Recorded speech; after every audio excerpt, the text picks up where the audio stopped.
forgetting to switch out for my low capacity battery before I come in. Good evening, and welcome to the South Burlington Development Review Board meeting for November 15th, 2022. My name is Dawn Philibert, and I'm the chair of the board. Let me introduce you to other members of the board, starting with Dan. I'm blocking your last name. Albrecht, thank you. Quinn Mann, Stephanie Wyman, Mark Baer, and joining us remotely is John Stern, another member of the board. And also with us from the city of South Burlington are Marla Keene and Marty Gillis, our development review planners. So thank you for joining us tonight. This meeting is being recorded. A couple of ways to participate. People can participate by coming here in the audience, as some people have, or you can join us virtually. And if you do join us virtually, please send us your contact information so we have a record of you as a participant. And those of you who are in the audience, please sign the attendance sheet out back so we have a record of your attendance should you ever wish to claim party status in the future. You can also attend by phone, and for those of you who do so, please indicate your participation status by sending an email with your contact information to Marla. That's mkeene, Keene, at southburlingtonvermont.gov. We ask that you keep your microphones muted and your cameras off if you're attending virtually. If you want to participate and be recognized, raise your hand during the public comment session and we will recognize you, and you can then turn your microphone on and your camera on. And we ask that you avoid using the chat function for chit-chat because it's not part of the public record. Number one on the agenda are the emergency evacuation procedures. This auditorium has doors in each corner in the back. In case of an emergency, you would exit those doors and either turn right or left to go outside. Second agenda item, are there any additions, deletions, or changes in the order of agenda items? Nope. Okay, hearing none. Announcements, I've already said the meeting is being recorded. And how to be recognized. Are there any comments and questions from the public that are not related to the agenda? Okay, hearing none, we will move on to our application review, and item number 5 is continued site plan application SP 22020 of Neagley and Chase Construction to construct a single-story 21,790 square foot office building, create 260 square foot of outdoor storage and associated site improvements at 39 Bowdoin Street. Are there any disclosures or recusals? I'm recused on. Okay, thank you. Okay, who is here for the applicant? Good evening. I'm Dave Marshall from Civil Engineering. Unfortunately, remoting in, so I apologize for not being able to attend in person. That's okay. Could you raise your right hand, please? I think we've sworn you in the past, but let's just do it again. Do you solemnly swear to tell the truth, the whole truth, and nothing but the truth under penalty of perjury? I do. Okay. Thank you, Dave. So we have the staff report, and this is... Let's see, I'm just reviewing my notes here. The applicant to make necessary modifications to the project so the project will be compliant with the city's land development regulations. Before we start going through the staff comments, Dave, do you have any comments you'd like to make? No, at this point in time, the good news is our list is getting shorter and shorter. So now we get to deal with some of the very subjective components of the project that we need the board's input on. Okay, thank you. So let's go ahead and move to comment number 1. And this is all about the amenity plans, and if you could please review for us your latest plans for amenities. So we see, so there was a landscaping plan prepared by Cynthia Knopf that was prepared specifically not only to deal with the landscaping, but also this particular amenity area. The plan that's in front of you right now is generally the proposed development area. For orientation purposes, north is straight up on this particular plan. The road that runs east-west at the bottom of the plan is Meadowland Drive. And the road on the right-hand side that runs to the north, that's called Bowdoin Street. And in this particular case, the project site sits at that intersection. And with that, the primary issue here is how to create an amenity that looks inviting, that basically starts to tie the building with the street together. In this particular case, as you look at the generally the white component of the building footprint, on the southwest corner, the bottom left of the building is the proposed amenity area in which we have focused a number of plantings as well as street furniture, or maybe furniture we'll call it. Thank you. Good job. That basically looks to tie together the main entrance of the building as well as the secondary access to enable staff and any visitors to enjoy that particular side of the building. It happens to be located on the south side, which here in Vermont we like to have on the warm days or the cool days for that matter. And it also provides views in the westerly direction for the setting sun. So we kind of like that particular location.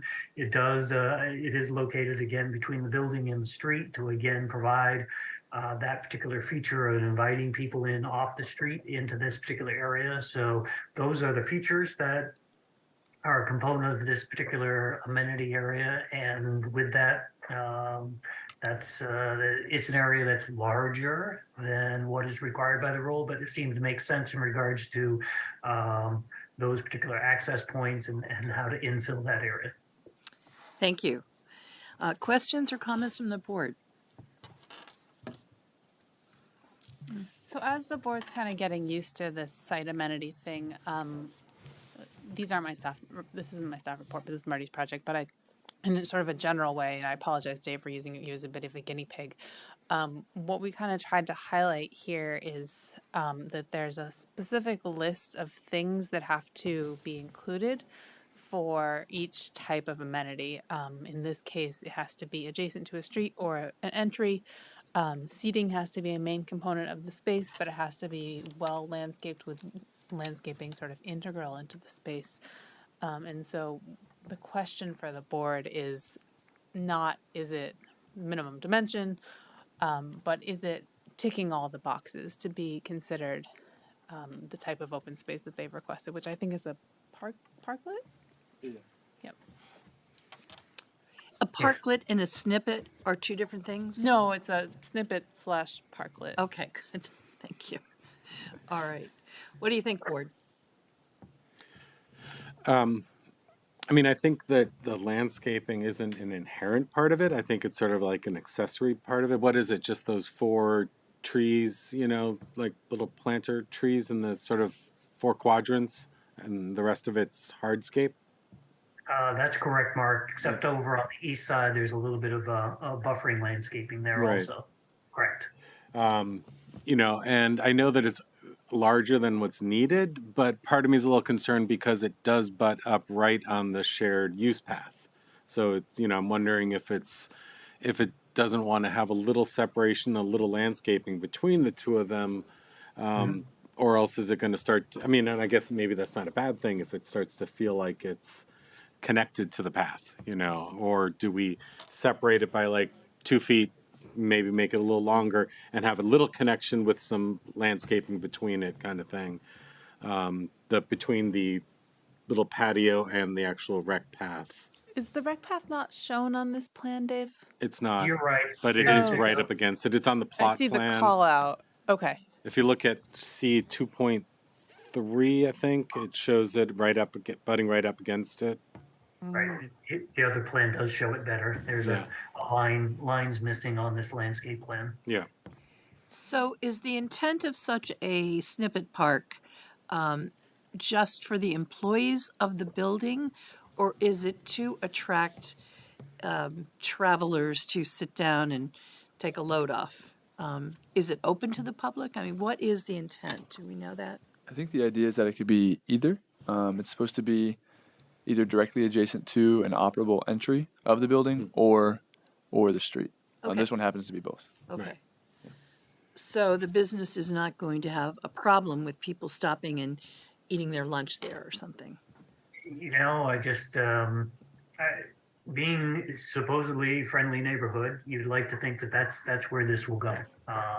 Obviously, anything can go extreme, but I just can't imagine that in the environment that we have here. When you're out within the Meadowland Business Park, you have people walking back and forth on their breaks. It's very vigorously used as far as the rec path, and in this particular case, we live in this world of, do we divide and conquer, or we do try to basically bring things together? And of course, with the form-based zoning, we're trying to bring things together. Maybe that's where some of our brain was in regards to this layout was, is there any reason why we can't communicate as opposed to trying to be sheltered? It's a feature that's so close to the road, it just seemed to make, there is no way that you could hide it. Okay.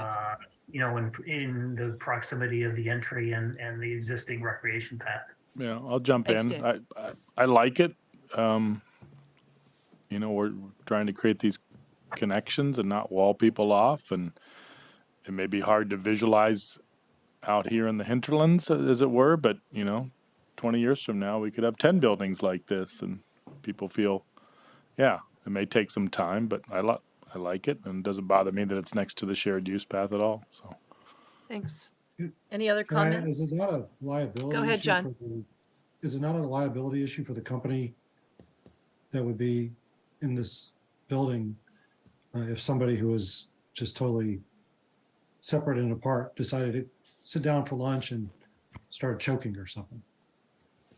That's a good question. I know that there is a statutory language in place that protects property owners from users of a recreation path from being exposed to litigation for people's own actions as far as if they trip and fall on the recreation path. But I don't know if it kind of goes into this particular situation. So it's a good question. And, I guess it's no different than this here, you're inviting people in. So you're right. It's a line that is not something that we typically deal with out in these particular areas. I don't know if I have a good answer for you there. But it's a good question, though. And one that every business who comes before us is going to have to address, I guess, or consider. Correct. Yep. So this is the idea that came from the applicant. Mm-hmm. It's not the darn civil engineer's idea. So it's one that is already been vetted internally in regards to their proposal to the board. Okay. Are we ready to move on? Number 2, this is the curb cut alignment. So what's the latest proposal? I know you said it's not functionally feasible to have them right across from each other. What are your thoughts at this point, Dave? So the applicant would still like to proceed with the original proposal in which the curb cut off of Bowdoin Street is offset from the CBA office building driveway that is on the east side of Bowdoin Street. And what we intended to do with these particular plan sheets that were submitted was to demonstrate what it's like in order for a vehicle to access and egress utilizing not what is shown on the plans as far as the curb cut, but perhaps one that is, again, aligned opposite of the CBA. So the plan that you're looking at right now, you see this kind of orangey area, salmon color. Off to the right of that, to the east, is the existing driveway for the CBA office building. And in this particular case, if you could imagine your mind's eye, and actually, if you look carefully, there is a little bit of line work that would indicate how a curb cut would need to be oriented on the left side to, again, line them up.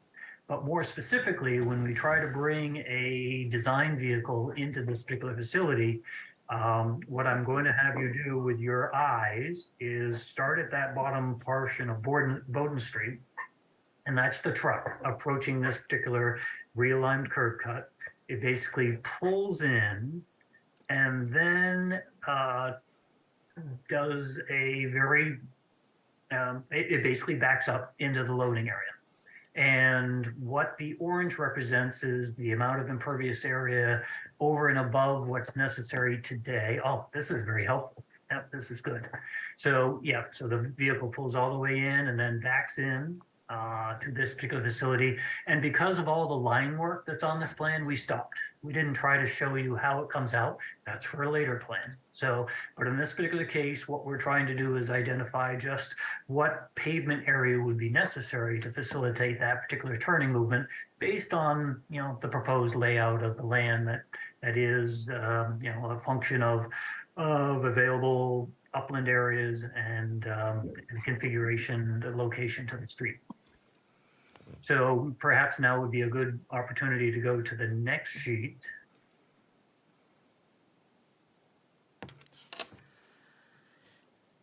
So that last plan, the summary is we can get in, it just creates a large amount of impervious area to carry the day.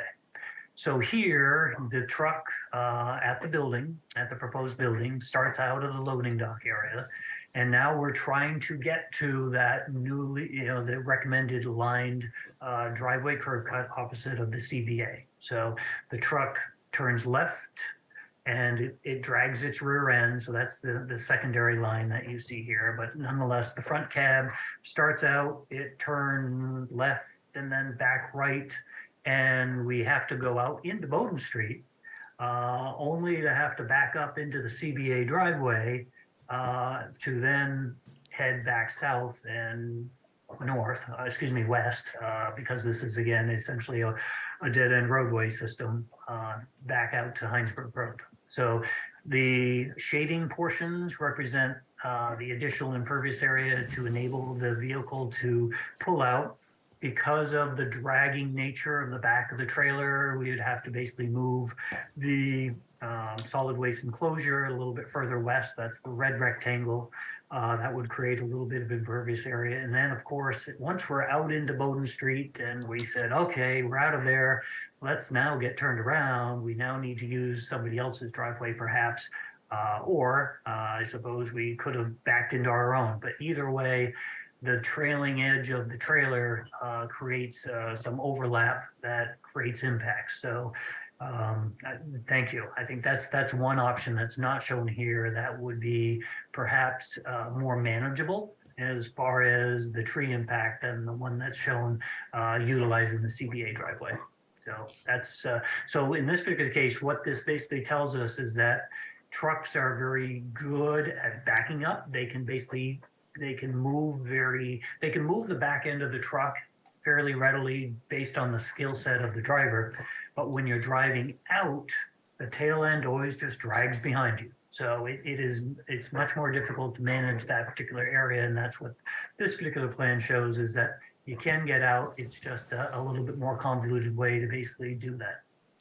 So the former drawing that you showed us is your latest proposal? Well, in this particular case, Don, what we've tried to do is, so in this case, this is a good version. We've added in the darker gray what would be the board's request, or I should say the regulations request to align the driveways. Okay. And then I've whited out the originally proposed driveway. Thank you. Perfect. To basically try to take your eye away from that area and allow you to focus on that darker gray aligned curb cut and how a design vehicle would need to basically move out of this area. So in this particular case, this one depicts not coming out of the driveway and trying to go north or up on Bowdoin Street, but just simply coming out and getting to that aligned curb cut and swinging back around. In this particular case, in order to basically get the trailer out onto Bowdoin Street, we have to drive over the curb and into the tree. That's the highlighted red area to facilitate that movement. So again, very tight, very challenging in regards to the ability to basically move the vehicle here. The next one, I believe, in the series here, goes back to the original proposal. And it identifies generally how a vehicle would leave this particular facility. And again, it's benefiting from it doesn't have any extra turning movements to first turn left to try to get to the alignment across from the CBA driveway that basically allows the driver to come directly out and into Bowdoin Street. And similarly, just I had mentioned earlier, when you back up into an area, it basically is even more efficient than trying to drive your trailer out behind you. So what's not shown here is, again, just what we had always proposed, which was a truck would basically drive up Bowdoin Street, past the words of Bowdoin, and then back in. And in this particular case, this plan shows the remaining movement, which comes back out again. So we felt very comfortable that the original proposal was the most efficient as far as both pavement surfaces and turning movements for the vehicle. What we tried to do with the other plans that were included in this application package was demonstrate how the driveway that is aligned with the CBA driveway on the east was not a practical solution. And there's a more magical word in the regulations in regards to demonstrating that it's not I'm not going to pretend to remember the word, but it's a prudent or feasible means of providing access to the property. So the one that we're looking at now is still your first choice. That is correct. Okay. What do you think, board? Yeah, so to go off what the word you were searching for, Dave, functional. And so that's the what we tasked you with, to kind of show other options that might be functional. I just, based on your presentation, it seems like you've walked through how it's, it is kind of functional, but more in a convoluted way. So I see this as, I'd be comfortable with this proposal, given that you have shown the functionality of the other options. Other members? Is the property directly to the north developable, like at the end of Bowdoin Street? The answer is yes. Okay. So that's owned by Dynapower. Yeah. Burlington Properties, I think, is the proper legal name, and that's what they call Lot 4. It is a subdivided parcel, Right. that sits on the east side of that Potash Brook drainage way that heads out to the north there. That is correct. Yeah. Because as Bowdoin Street stands now, while it's not ideal, I think you do have relatively limited traffic for a semi backing into its spot. My concern would be down the road, if development did occur on that property directly to the north, the added increase of traffic.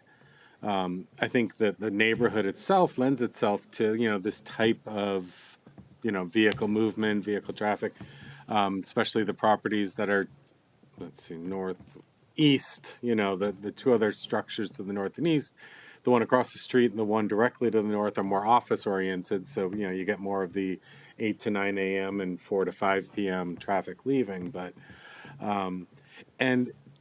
let's just say if we leave it and say, okay, this is fine. How does the standard vehicular traffic move through the property? Because I noticed that the connection between the larger parking lot and those sort of 5 spaces looks like it's a 24-foot wide two-way traffic path. So The diagonal one between the two parking lots. Yeah, so that's actually a 20-foot wide pavement surface. Okay. Again, it's designed to meet the fire department's Okay. pavement width. Okay. It does serve for two-way, but again, one thing that we mentioned during one of the earlier presentations was to the board was, again, because Meadowland Drive that starts way up to the west up Yeah. at the Heinsberg Road intersection is essentially a dead-end road. The only place anybody's going is going to be points west. So human nature being what it is, we always try to take the shortest route, and that's where the majority of this particular traffic ultimately is going to be going is they're going to be parking in the main parking lot, we'll call it, and probably more than likely emanating out in that particular southerly and westerly direction. Okay. What do you think, board? Other questions or comments or Marla, do you have any questions? Oh, sorry. Marty, do you have any questions? Are we ready to move on with this proposal? I think so. I mean, while it would be nice to have the curb cuts align, none of the other curb cuts on the entire street align. Right. Okay. Let's move on to the next comment. On the last page, number 3, we need the project cost estimate so we can determine if the proposed landscaping is adequate. Please. And this one's my fault. I don't think the information was provided to me by the applicant, but it turns out that I was in error thinking it had gone to Marty. It did not. So the project cost is 1.706 million, 1.706. But in this particular case, we're not giving time for staff to basically work through those calculations. So that's my fault. Thank you, David.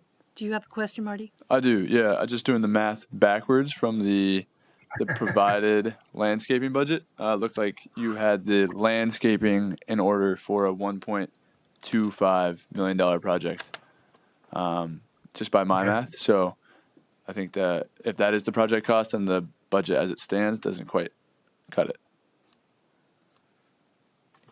That's Marty's point, and that would mean that we need to work harder on the landscape plan as far as a more robust program that will have an increased cost to meet the minimum standards. So we would need to come back to you with that corrected program. So, thank you. Would that require us to continue this, Yeah. or could it be a condition? No, we need to continue it Okay. because we don't know what that additional landscaping and where it's going to go. Okay. Yeah. All right. Mark is well tooled on the requirements, so Okay. we concur. That's my fault, and I apologize. Okay. Thank you. Anything else about this project? Yeah, I'm just with that point to loop back to the first comment, since you all do need to add more landscaping, and I think it sounded, their landscaping is currently part of that parklet, but it seems like to kind of raise it to that, making it an integral component. I guess my statement I would put out there is to start there, to look to see if there's any additional to be added while you're upping that landscaping. Okay, very good. Any other comments from the board before we take public comment? Okay. Thank you, Dave. Are there any members of the public, either here or online, who would like to comment? Just giving it a second. I do not see anyone online, no. Okay. It doesn't look like there's anyone here who wants to comment. So I would entertain a motion to continue this hearing to what date? Well, we would need revised materials 2 weeks before the continued hearing. December 20th is wide open if you think you could get us stuff by December 6th. I think that's a fair, yes, we can do that. Okay. I think all the heavy lifting's been done. Now we basically need to add some meat to this. Yeah. Okay. All right, I'll make a motion that we continue agenda item 05 SP, or not 05, SP 22020 39 Bowdoin Street to December 20th. Do I have a second? Second. Okay. Any discussion? All in favor of the motion, say aye. All right. Aye. Aye. Opposed? Okay, Dave, we'll see you back here on December 20th. Very good. Thank you for your time. Thank you. Okay. 22, 28. Okay. All right, the next project or application is continued site plan application SP 22028 of Rieley Cohen Partnerships LLC to amend a previously approved site plan for a 13,000 square foot contractor contractor or building trade facility with outdoor storage. The amendment consists of constructing a 5,500 square foot addition and additional outdoor storage at 4 Harbor View Road. Any disclosures or recusals? No. Hearing none. Who is here for the applicant? Dan, can you make sure the button on your microphone makes your light bright green? There we go. Yeah, Dan Heil, engineer with Trudell Consulting Engineers. Thank you, Dan. Yeah. Oh, Matthew Cohen. Okay, thank you, Matthew. Is this another member of your team? No. No. Thank you. Why don't you raise your right hand? We'll swear you in. Do you swear to tell the truth, the whole truth, and nothing but the truth under penalty of perjury? I do. I do. Thank you. Okay. Let's see. We have a staff report. Are there any brief comments you'd like to make before we start to go through the staff report? No, I guess I can start out by saying we did submit revised plans. I believe the board saw that majority of this at the last hearing with the updated parking on the north side of the parking lot, updated outside storage, snow storage area.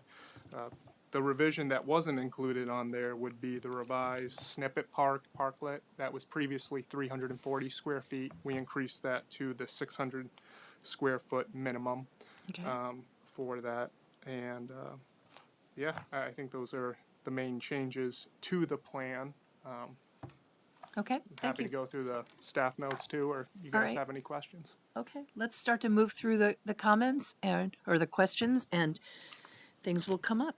All right, number one, the board agreed to discuss criterion 14.06A1 in deliberations. So,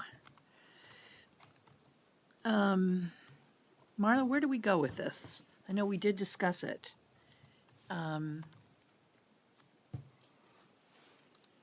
Oh, okay. There was a whole issue of whether we ask you to put windows in or siding. Have you come up with any ideas about? I mean, we don't want to make it too burdensome for you, but have you any ideas about how you could spiff up that side of the building? Sure. I think where we left off, we were discussing whether or not to put windows in or whether that row of arborvitae across the north face of that building was sufficient or aesthetically pleasing enough from Harbor View Road. There was the point made that if the windows do go in, the arborvitae, once they mature, would block those windows. So our preference would be if the windows went in, that arborvitae, at least along that north face of the building, be removed. So those windows would be visible and let sunlight in. But I think from our standpoint, we would prefer that row of arborvitae so there is consistency along Harbor View Road. That arborvitae will screen the building. The mature height, I believe, for an arborvitae is 30 feet. 20. Yeah, so that will do Okay. a very good job of screening the building there. But we realize it's up to the board, Right. and we were kind of wanted feedback from you all on what you talked about during deliberation. Okay. All right, board, what comments can we offer? I think our discussion was that we felt the landscaping was appropriate for these standards. If anyone else from the board is remembering differently, but I think that's what we had determined. Okay. Is that something we can live with? Marla? So to be clear, we wouldn't be requesting anything additional as far as windows or anything like that. Is where we landed. You said you We wouldn't- would not you be. would not be. Yeah. Okay. So I guess, any other comments before we move on? I think, we I went. guess that's that. Yeah, we went back and forth on changing the color of the building, but recognizing your original building is white and whether the windows, patterns, stuff like that. But I think we all sort of fell into the landscaping is sufficient that it's going to screen and blend in, much of the property. So, Okay. yeah. It's on my commute to work. Watching you. What's that? Oh, it's on. It's on my commute to work. Yeah, yeah. It'll go. It's on Marla's commute. So Oh, it is? Yeah. that arborvitae's going Put a in. big sign. Okay. All right, moving on to number 2. The question is, shall the board require another bench? But that will cut into the landscaping budget. I'm looking at the staff. Staff recommends the board consider whether to require the applicant to provide a second bench pursuant to the above, but otherwise consider this criterion met.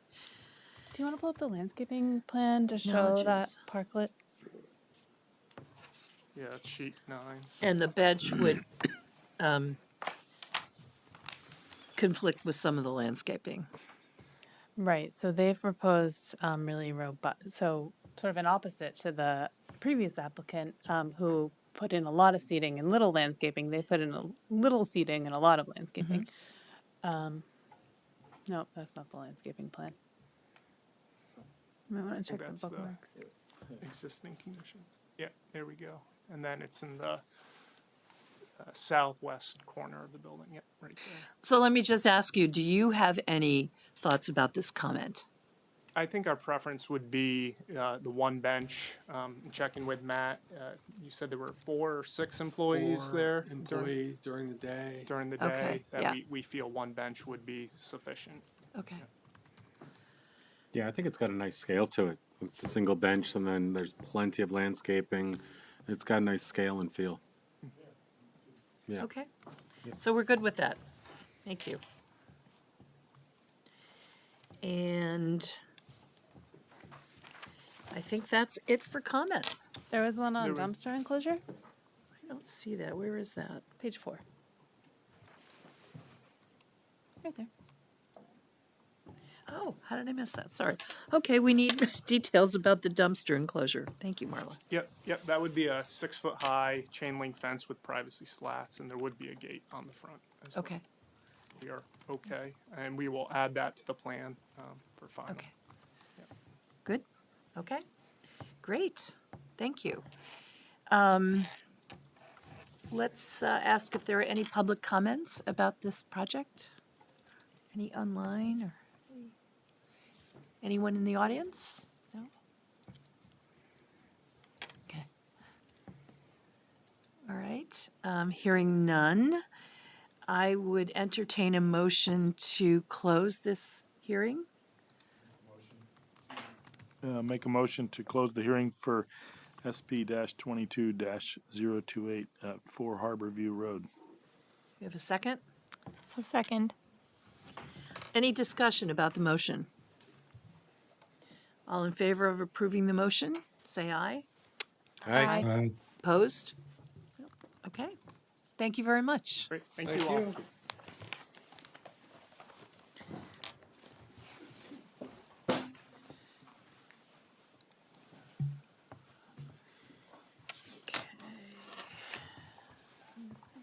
Ashley Bond, and she is for the medical center.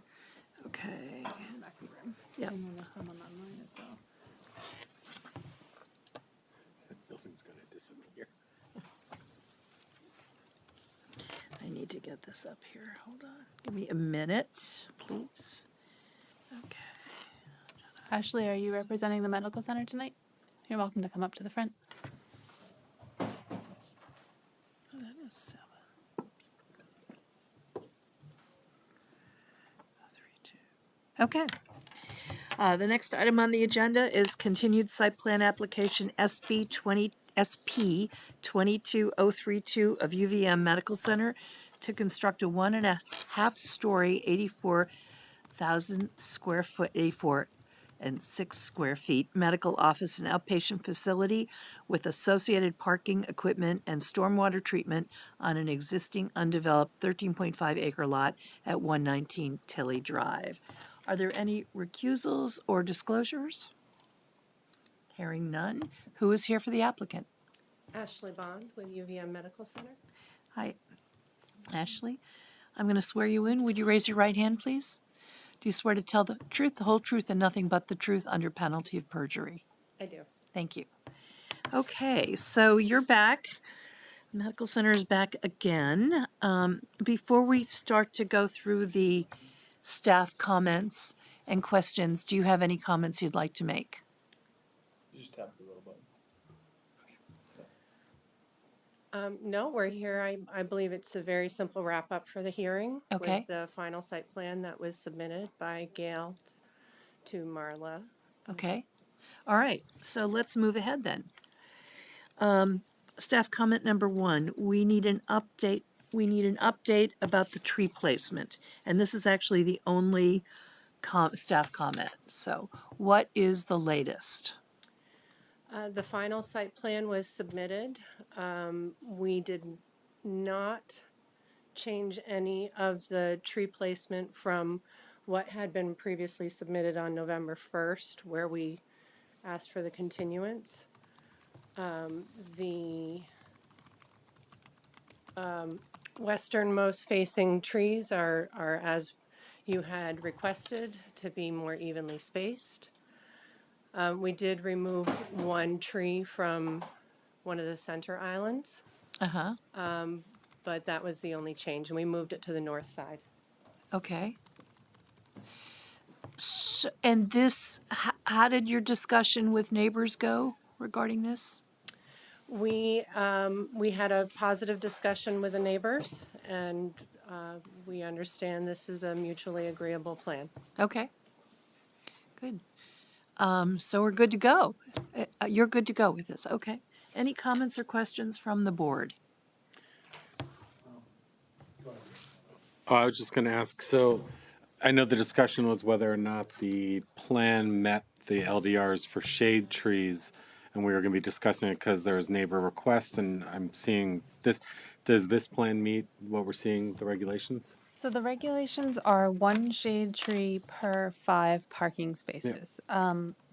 If you look at it sort of in aggregate, they have been meeting for a while. If you look at it on a, area by area basis, I think the 2 areas that were in question are the westernmost bay of parking and the southernmost bay of parking, not the stuff up against the building, but the, where it says relocated windmill. I have run the math on those areas, and those areas both have greater than 1 shade tree per 5 parking spaces. It's like 1 point something. So we're fine. Okay. Okay. Dan, did you have a question? Can you zoom in on the western side there next to the blue spaces there? There's also a landscaping plan that has the tree types called out. I don't know if that's what you're aiming at, Dan, or No, this is that's good. helpful. I'm just trying to count the number of spaces there. Yeah, my only worry about on this is precedent, really. That's the challenge. Precedent being, Precedent, well, there's nothing in the standards that says trees, placement. It does. It says trees shall be evenly spaced. No, I know. Let me finish. There's nothing in the standards that refers to neighbors about trees and views and things like that. So that's my challenge with it. It looks slightly better. I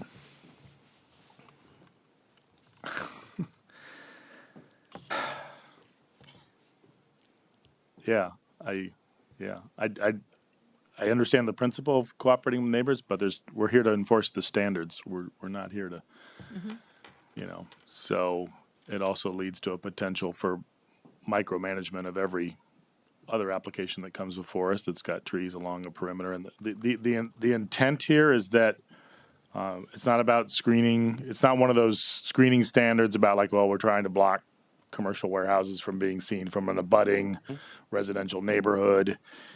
It's about providing shade and reducing glare. And then there's the question about trees shall be placed a minimum of 30 feet apart. Is that standard being met?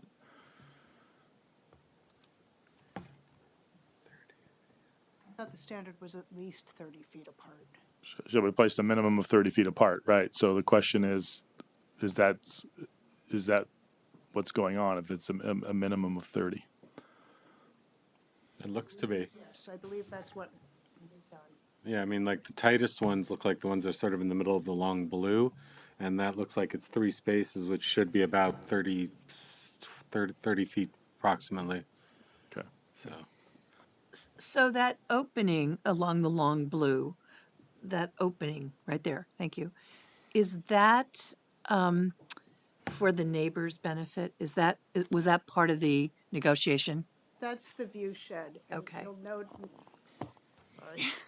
And you'll notice that in the island where the windmill is, that we ended up relocating a tree there because that we determined was the view shed.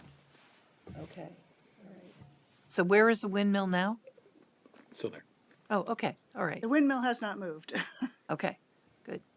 There is an existing windmill location depicted on the plan, if you can see it in the blue spaces, and we're going to be moving it to that island. I see. Okay, good. All right. Any other questions or comments before we go to public comment? Okay. Are there any members of the public who would like to comment?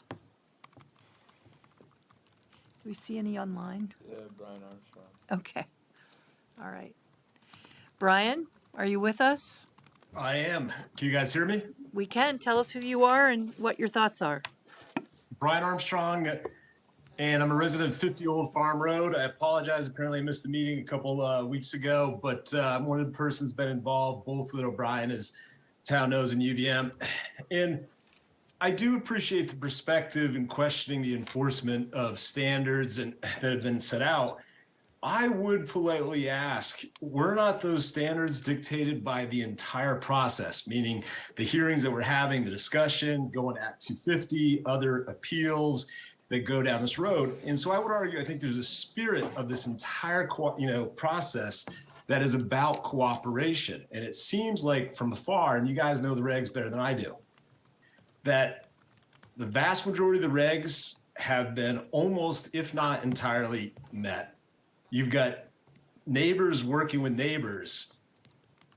It just seems like a reasonable request that we're able to create the jobs, get the medical services that we need, and go in a direction that pleases all parties over potential exception of maybe a tree in a neighbor. Are we looking at the donut or are we looking at the whole? So you guys have been great to work with. I know I've been arduous, or being involved. To me, I think this is a plan that works for everybody. And if it's not perfect, I hope the town will see the wisdom in moving it forward as is, because for the most part, it's a phenomenal plan that works for so many aspects of our community, including neighbors, jobs, and healthcare. Thank you. Thank you, Brian. Are there any other comments? No. Okay. Just a question for Mr. Arnold. In the spirit of cooperation, will there be any changes as far as legal matters? I would, with the plan that's presented, I think this is a win-win-win. I'm not referring to this application. I'm referring to other applications. The other applications, with tremendous respect, I believe there was indication from the town that a sidewalk would be issued on the 126th permit. If that were to go through and this plan were to go through, I would think this again is a win-win-win for the residents of Old Farm Road, for the town, for the O'Briens, and for UVM. Thanks. Okay, thank you. Thank you. Thank you. I would entertain a motion to close this hearing. You'll be done with us. We don't know what we're going to do on our Tuesday evenings anymore. But I'll thank make you. We really do appreciate everything you've done with helping work through this to get to this point. Appreciate it. Yes, thank you. I make a motion that we close SP 22023. Oh, no, wrong one. Wait, who's this? Who's this on the? No, that's not the right one. Oh, Wait a James. second. James has been part of the applicant team. He just Okay. didn't have anything to say. All right, okay. Okay. I'm sorry, I didn't recognize you. All right, no. I'll make a motion to close SP 22032 of UVM Medical Center at 119 Tilley Drive. I'll second that. Is there any discussion? Okay, all in favor of the motion, say aye. Aye. Any opposed? The motion is carried. Thank you again. Thank you very much. Thank you. Enjoy your Tuesday nights. Thank you.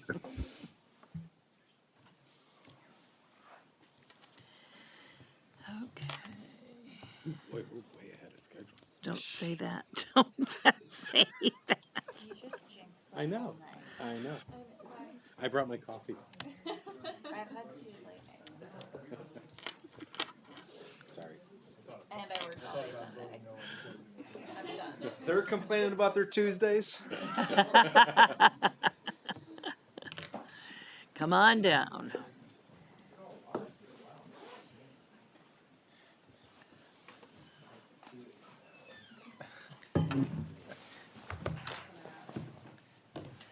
Good evening, gentlemen.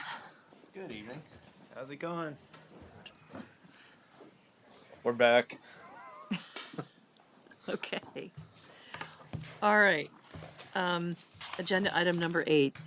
Continued final plat application SD 2210 of O'Brien Eastview LLC to create a planned unit development of 6 existing parcels currently developed with 3 single-family homes and a barn and totaling 102.6 acres.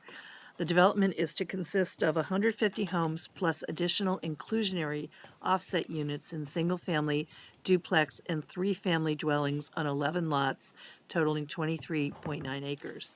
18 commercial development lots totaling 39.8 acres and 25.2 acres of undeveloped or recreational open spaces at 500 Old Farm Road. Any disclosures or recusals? I will disclose, as I always do, that I purchased a home from O'Brien 4 years ago, but I don't believe it will sway my opinions. So, Can I just make a note for the benefit of these folks? I saw Derek join, but then he's not on anymore. So if you need him, you might want to. He was just for the other project. Oh, okay.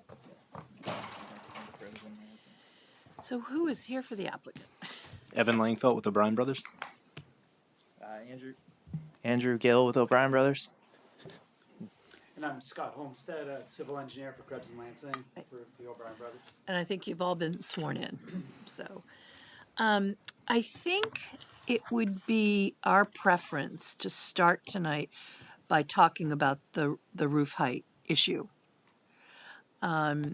So let's find what comment that is, because it's kind of detailed.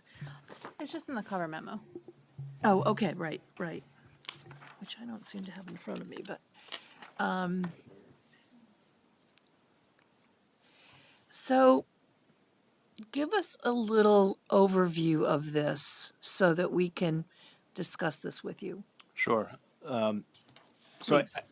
I think at a high level, I mean, you guys have been reviewing this. It's now been 3 years since we started reviewing this at Sketch Plan. I think we've had 12 hearings or 11 hearings and a site meeting. So I think everybody's fairly familiar with, both the opportunity that's present, but also the challenges with the site. It's a large site for one. It has a lot of different housing types, a lot of different housing styles. And it also has a lot of different topography, both existing and planned with the different grading, as well as the roads that crisscross the site, the pedestrian paths, etc. So what arises as a result of that is there is all sorts of undulating topography that is created. I think what we've found and what we've been working with staff on is to kind of better define what is allowed via this zoning district. We had been working off of one assumption, which was that a waiver was a possibility in this district. It's not a possibility, but we actually don't think that presents a challenge based on what the land development regulations allow for the development review board to make a determination on, which is that you guys have the leeway to make a determination on the pre-construction grade. And again, one of the challenge that has been presented here is that because of the land is going up and down, both east and west and north and south, you have certain lots that allow for homes at one height, and then you call it home A, and then on a similar lot on the other side of the project, you could have that same home that is not permissible because of a height restriction if you're looking at it from a certain aspect. Whereas if you're looking at it from the logical perspective, in our perspective, or in our mind, which is what the actual height of the architecture is, so the pedestrian experience, that's really what we want to discuss tonight, and how to kind of define that. We're also well aware that there is an existing appeal on another project, and so I think this is fresh on everybody's mind as to create a methodology that we can all stick to that doesn't create any confusion down the road, which could open this to appeals or at least murkiness and misunderstandings. We did submit a presentation that I think helps to illuminate a little bit of what we're talking about, so I don't know if it's possible to bring that up. And again, just as a preface, we really appreciate everybody sticking with this over the long term. It has been a grind, I think, for everybody involved. I think the result is that we're getting to. I think we're at the goal line right now, and I think we're very pleased as to where we are. We think the project's come a long way. We think it's been a good back and forth. So. Did you want the graph or the diagram? Yeah, it's this one right here. Oh, okay. So you can probably advance to the second screen. So this is just, giving, actually, if you go back to that, it's actually kind of helpful to understand just from again, that's Old Farm Road cutting through the middle of it. It's hillside on the far right. And then to the immediate west, yep, so right where your cursor is, actually right just to the immediate right of Old Farm Road is the first phase, which is Leo Lane. Yeah, right there. And then you can see on the east side of Old Farm Road are the remaining units. So we can probably advance to the next screen. Can we just go back one? Sure. And the ones that it seems like are majorly in question are the ones that sort of right in front here. I'm pointing, but no one's going to see where I'm pointing. Right in the at the bottom of the screen. Then the long meandering line on the left side or right, whichever. Those. Right. Then so there's isolated ones elsewhere, but that's the crux of what our high level discussion. Yeah, and so I think we're would like to talk about today is I think you're right on the cul-de-sac that's at the bottom of the screen, which is O'Brien Farm Road extension. Yeah. There are homes that you're hovering over right there, which are sort of recycled plans from the existing phase, which are the uphill townhomes. Don, it's a similar style to what you live in. Those right now are not compliant through our kind of translation, our interpretation. So that they do create a little bit of a challenge that we would like to talk through. There are some homes, depending on where you measure the pre-construction grade from, along Mabel Way, which is the road, yep, right there. That we've sort of identified, depending on how you look at it, where you assign a pre-construction grade, that could be a problem. And I think that's sort of the the crux of what this slide tries to get at. And I think if you guys think back to the last meeting we had, the reason that this came up, we had been operating under an assumption which up until the recent appeal of the height of a home that was getting a zoning permit that had final plat approval, it sort of never entered our minds that height isn't settled by a final plat that approves a plan to be built on a lot in a neighborhood. And so, we raised the issue at that point just to say there's a lot going on this site, up and down, left to right, different grades. We've not looked at all 155 home lots. We just sort of thought if it's on the final plat and it's approved, it's approved. And so, the request back to us was, well, take a look at it. And so, immediately as we started to look at it, and I said to Scott, well, how tall are these houses? The question was, well, what's the pre-construction grade? And so this sort of lays out that, whether something is a basement or a story is tied to pre-construction grade, whether how tall something is tied to pre-construction grade. And in our project, it's unclear exactly what pre-construction grade means. And so if you look at the bottom of definition, what it's saying is pre-construction grade means where that grade is set at your final plat in your subdivision process by the Development Review Board. And so if you look at it through that lens, we think that pre-construction grade can be set as the street side elevation of the home, call it the grade of the dirt below the front door.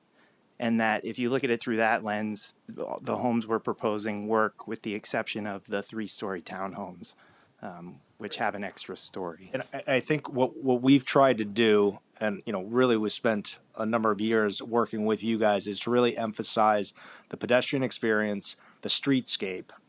And so again, it presents these problems where you have this undulating landscape where you have a home, call it the Clover, which is one of our models on the existing hillside phase, that could be on lot 37 over here, that's compliant, and then over here it's not. And then over here you could have that same home and it's well below. So you could have it at 37 feet, you could have it at 39 feet, and then you could have it at 34 feet, depending on where the grade is and where you're measuring from.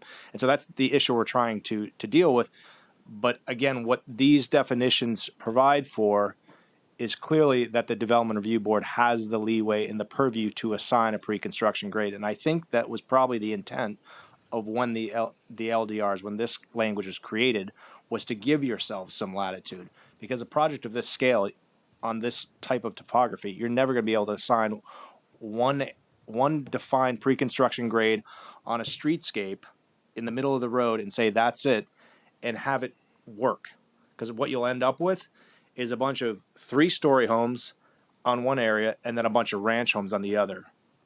So if you go to the next slide, I think we just, we wanted to, I think we can actually, I kind of spoke to that already. So we had recently done some 3D renderings of the architecture proposed because we're getting ready to start marketing the homes. And so we made use of those to just sort of throw together a sort of overview. The homes are all within a few feet of each other in terms of the height from the finished floor to the roof peak. There was an outlier home that we were using that was like 27 feet tall. We can fix that one. So table that, and we've basically where all the homes are within 22 to 25 feet, the 2-story homes that are proposed. And so you can see here, the biggest home that we're proposing, I think, is on the lower left at 25 feet tall. And the smallest home that we're proposing is in the middle on the bottom at 23 feet tall, which is the cottage that's being built. That's like, 1,100 square feet.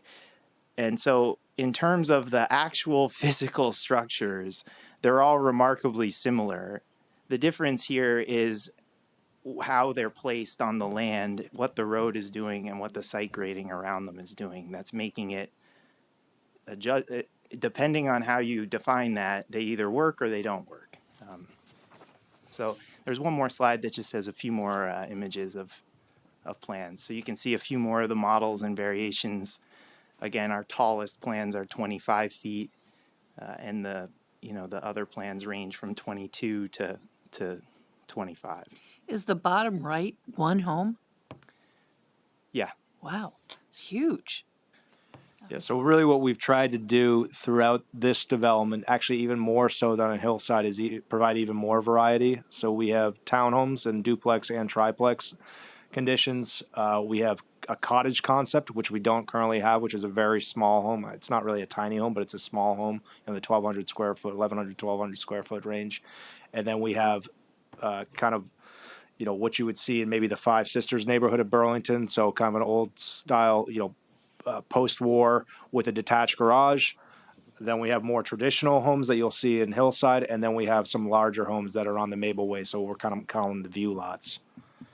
Thanks for this clarity. I thought I lived in a cape, but now I know I'm in a cottage. So, since I'm 1,200 square feet by Rice. So. Now, we are not architectural definition. It definitely it's a cottage. The measurements that you're showing here, like let's just pick the upper left, 22.67 feet. That's measuring from what to what? So that's from from midpoint of the main gable, but what's it measuring down to? It's measuring down to the finished floor elevation. So there is exposed foundation below that. So what we're getting at is that and we'll get to it on the last slide, but there is additional elevation that needs to be contemplated here to stay within the regulations. So each of these complies on its own from a finished floor elevation, but then you do have to add on that foundation piece. But each of them, with the conditions that we have designed, would comply. Right. Well, that would allow for 3 feet of, distance from the floor to the grade. With the tallest building. With the tallest units proposed. Right. And what are your floor to floors? So they're different on different models. Mm-hmm. The biggest models are 10 feet first to second and 9 feet on the second. Oh, so 10-foot floor to floor, so 9-foot ceilings. Sorry, It's no. actually 10 foot So on the first floor. 10-foot 7-foot ceilings floor to and floor, 9-foot ceilings. and then So 9-foot plate on the second. and then the other homes are 9 feet and 8 feet, and I don't think that we have any that are 8 and 8. I think they're all 9 and 8. Okay. I don't even know where to begin. This is a complicated issue. Can I just ask? Yeah. Do you have one of the ones that shows the 11-foot floor to floor, 9-foot plate on the second, on one of these? Yeah, so that would be the 25-foot tall ones. Bottom right there. So that's the difference essentially in the, the height of the home. So again, I those. guess it would be helpful to go back to Marla on this issue of our authority to alter the grade, because I'm looking at the definition, but then we have some leeway, and so I just want to go back. To me, that's the crux of what standards we can set to accommodate. You got a development that's not on it's not on a billiard table, which is understandable. So I kind of want to know what flexibility we have in standards, because that's really what the gist of it is. Do you want to go back to the definition that they have? Just it's the most convenient place to find it. So if you zoom into the bottom of that page, kind of ignore the highlighting and just read the whole sentence. The grade shown on the approved subdivision plat shall constitute the pre-construction grade unless modified in accordance with the regulations for alteration of existing grade. So the board does have the authority. The grade on the approved subdivision plat, I read that to mean the plat. So the existing conditions is the pre-construction grade unless the board approves something other. And so the board does have the authority to approve something other. The board has, in fact, the authority to approve the proposed grade, for instance, like they've done. Right. So, but I guess my question is, what do the standards read that relating to alteration of existing grade? Yeah. So then the standards relating to existing grade or alteration of grade are in 312, which are in the cover memo. If you want to, I can actually read it to you if you want. Might as well just flip to it. Yeah, go ahead, read it. But if you can bring it up on the screen for the benefit of the public too, that'd be great. So yeah. So there's a section B that says this is the section on alteration of grade. Section B is standards and conditions of approval, and I think the board has correctly pointed out that these are conditions of approval, not actual standards. No, I think you're good. There it is. Okay. Oh, that's the old permit on the 20 cubic yards one. So. Right, but the definition points to this section. So I think the intent is that you ignore all the stuff. It's like saying there's sections of the LDR that aren't in the form-based code that point to the certain characteristics of the form-based code, and you kind of ignore the stuff that's not relevant and just hone in on the part of the sentence that's relevant. And in this case, it's the second part that's relevant on the next page, which is about standards and conditions of approval. Okay. So the Development Review Board may grant such approval where such modification is requested in connection with the approval of a site plan, planned unit development, or subdivision plat. So the board has the authority. Incidental to construction of the structure. Yeah. Okay. Of a structure on the. And we've been around this a bunch. When I first started, we were going around and around on this for Cider Mill 2, now referred to as Edgewood, where we had a big conversation about how the homes were going to have to be higher than that. That was a fairly level site, right? It's a field. So, and they were building up the grades on either side of the road so that the driveways drained. And that resulted in their homes being more than 28 feet from pre-construction grade. So ultimately, the board granted the proposed grade as the pre-construction grade so that they could have 28-foot homes from the proposed grade. The problem that we're having here is it's not a flat site. So this applicant is taking from the road and building up a little bit. And then in the case of the homes on Maple Way, it drops down dramatically. And so when you take the average grade on the front, it's 28 maybe.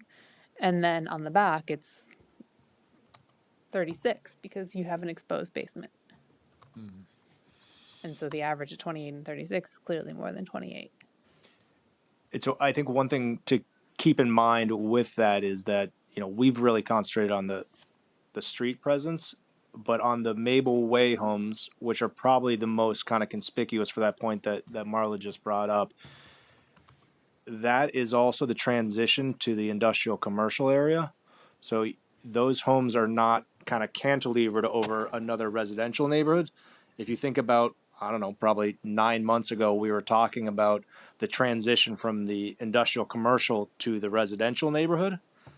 Now we're talking about the transition from a residential piece to the industrial commercial and the impact on that. So to me, a 3-story elevation on a residential home isn't negatively impacting a perspective from a 3 or 4-story commercial building looking at it.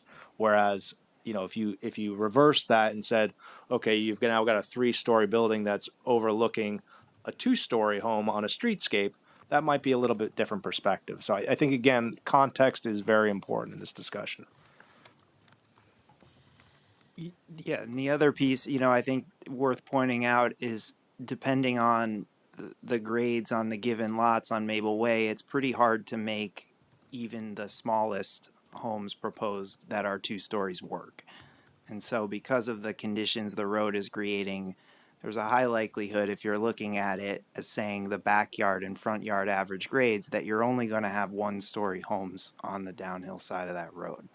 And it's pretty hard to make a 22-foot tall home that has, all of the requirements of a marketable home that meets the energy code. I mean, one thing that's sort of silly, but it does, it adds height, is even the depth of the truss heel has got to be 16 or 18 inches at this point to meet the ceiling insulation, which adds just a little bit of height that is hard to get away from. And there are little things like that, but So if we really wanted to keep that 2-story street presence of all the elevations that are shown in the presentation. If we go back to that presentation slide deck, I think, it all kind of wraps it together really on 2 suggestions that we're making, which is we think that there's 2 logical ways to define what a pre-construction grade is on a project like this. So if you go to the last page, actually it might be the second to last page. It's actually a few before the last page. Yeah, it was the last page until Andrew monkeyed with it. So one way to look at it would be, because again, what we're talking about is, individual homes and the architecture and their impact on the kind of pedestrian experience. And so one way to look at it would be to take the 2 street side corners, so the finished grade corners, and then average out the grade between the 2 of them, and then measure from that. So that's the finished floor elevation, as well as the exposed foundation. So that's where the finished grade, so call it the grass/dirt, hits the actual exposed foundation, because you don't bring siding all the way down to the actual grade. You need to have some relief there. And so if you're taking it from that finished grade up to the midpoint of the pitched roof, that's where your 28 feet, that's where you would have to comply. So that's one way to look at the average from each of the 2 street side corners. Another way to look at it, which I think is simpler, but I think kind of gets you to the same point, is just to look at the midpoint, because the home across its way is level, but you could just take the midpoint of the home and again, from a finished grade level and measure up. So we're not cheating and getting that additional benefit of, we're doing it from the finished floor elevation. You're still doing it from that finished grade up to the foundation that's exposed. I guess one question would be, what are you doing about grade from street to finished grade that you're then measuring up from? So from like the curb to the home. Well, I think, that's kind of a question that we really would like Scott to answer, because a lot of it has to do with stormwater management. And so, Scott, do you want to speak to it? Yeah, let me step up.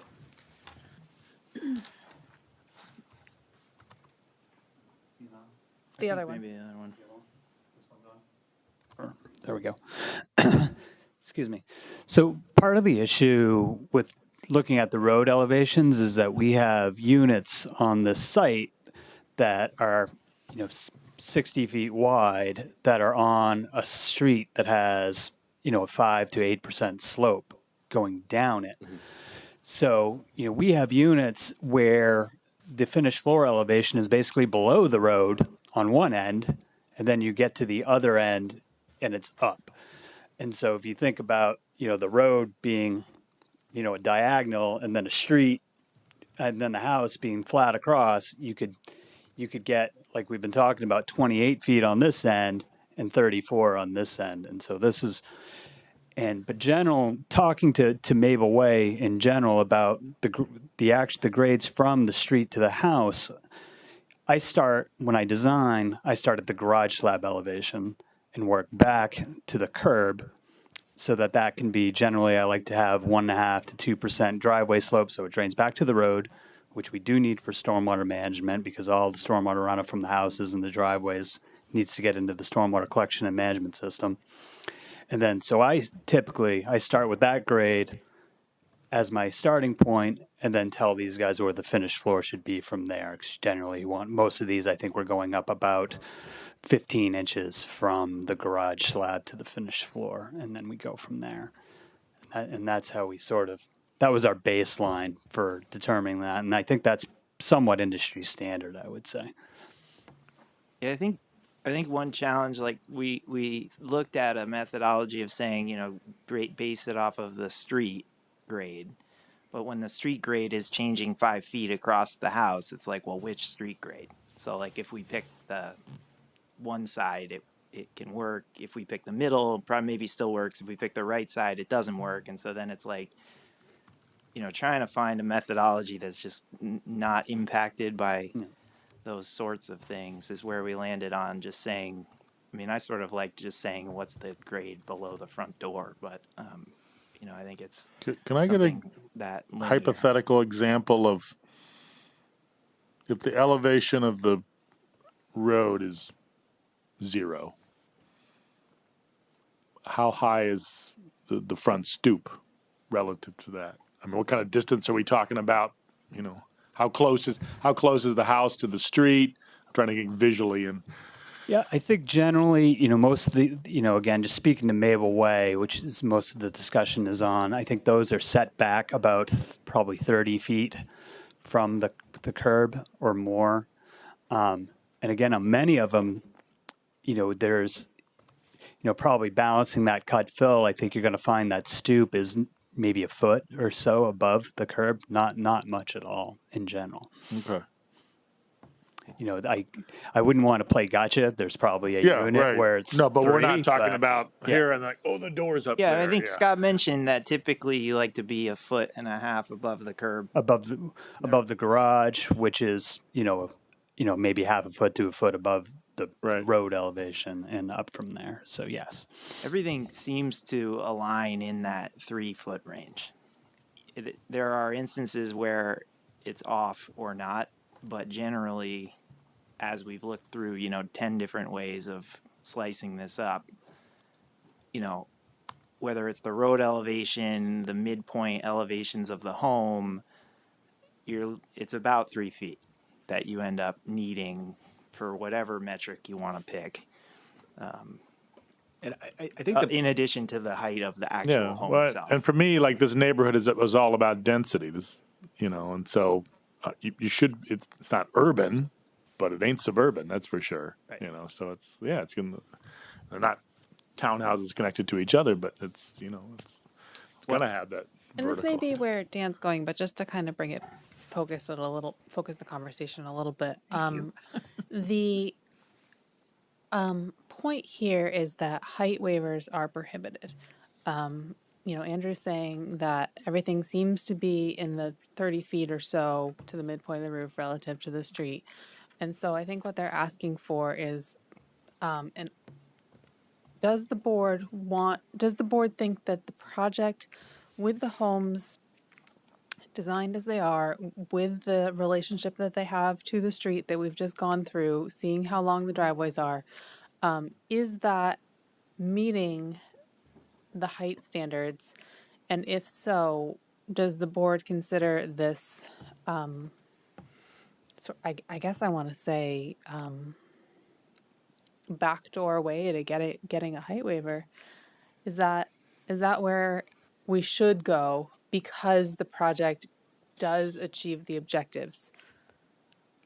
So if we don't have the authority to waive the height, you have the authority to set pre-construction grade. Right. Sorry. Go ahead. I was just going to say, my personal opinion is when a project's this large and we're pretty much setting the aesthetics of it with the design of the project, which you presented and we're reviewing, if we don't have the authority to waive height, then we have to look at what they're looking for as a height for a district. And if it's 28 feet, I look at that as the 28 feet is the perception, as you've said, of your pedestrian, feel walking through the neighborhood.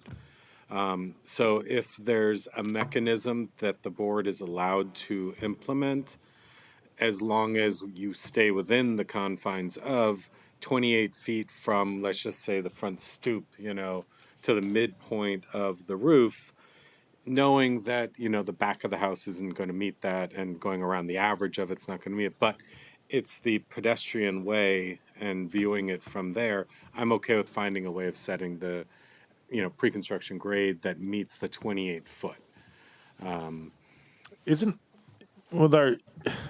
it's hard because you can't write a reg for everything, but the last discussion, or even a little illustration in the LDRs assumes that, it's a billiard table and you're standing at the street. Right. And so to me, it's kind of like that. And I don't know whether we define it as curb edge or right-of-way edge. Hypothetically, it's right-of-way edge, right? Because the city could build a sidewalk to the edge of the right-of-way, right? I mean, that's one way to look at it. Right. And I think that Scott's presentation is that doesn't really help be more clear. And I don't even hear you saying that, we can't do it. I'm hearing you say because it would make us change the architecture. I'm hearing you say it because we can't do it because the street isn't a billiard table either.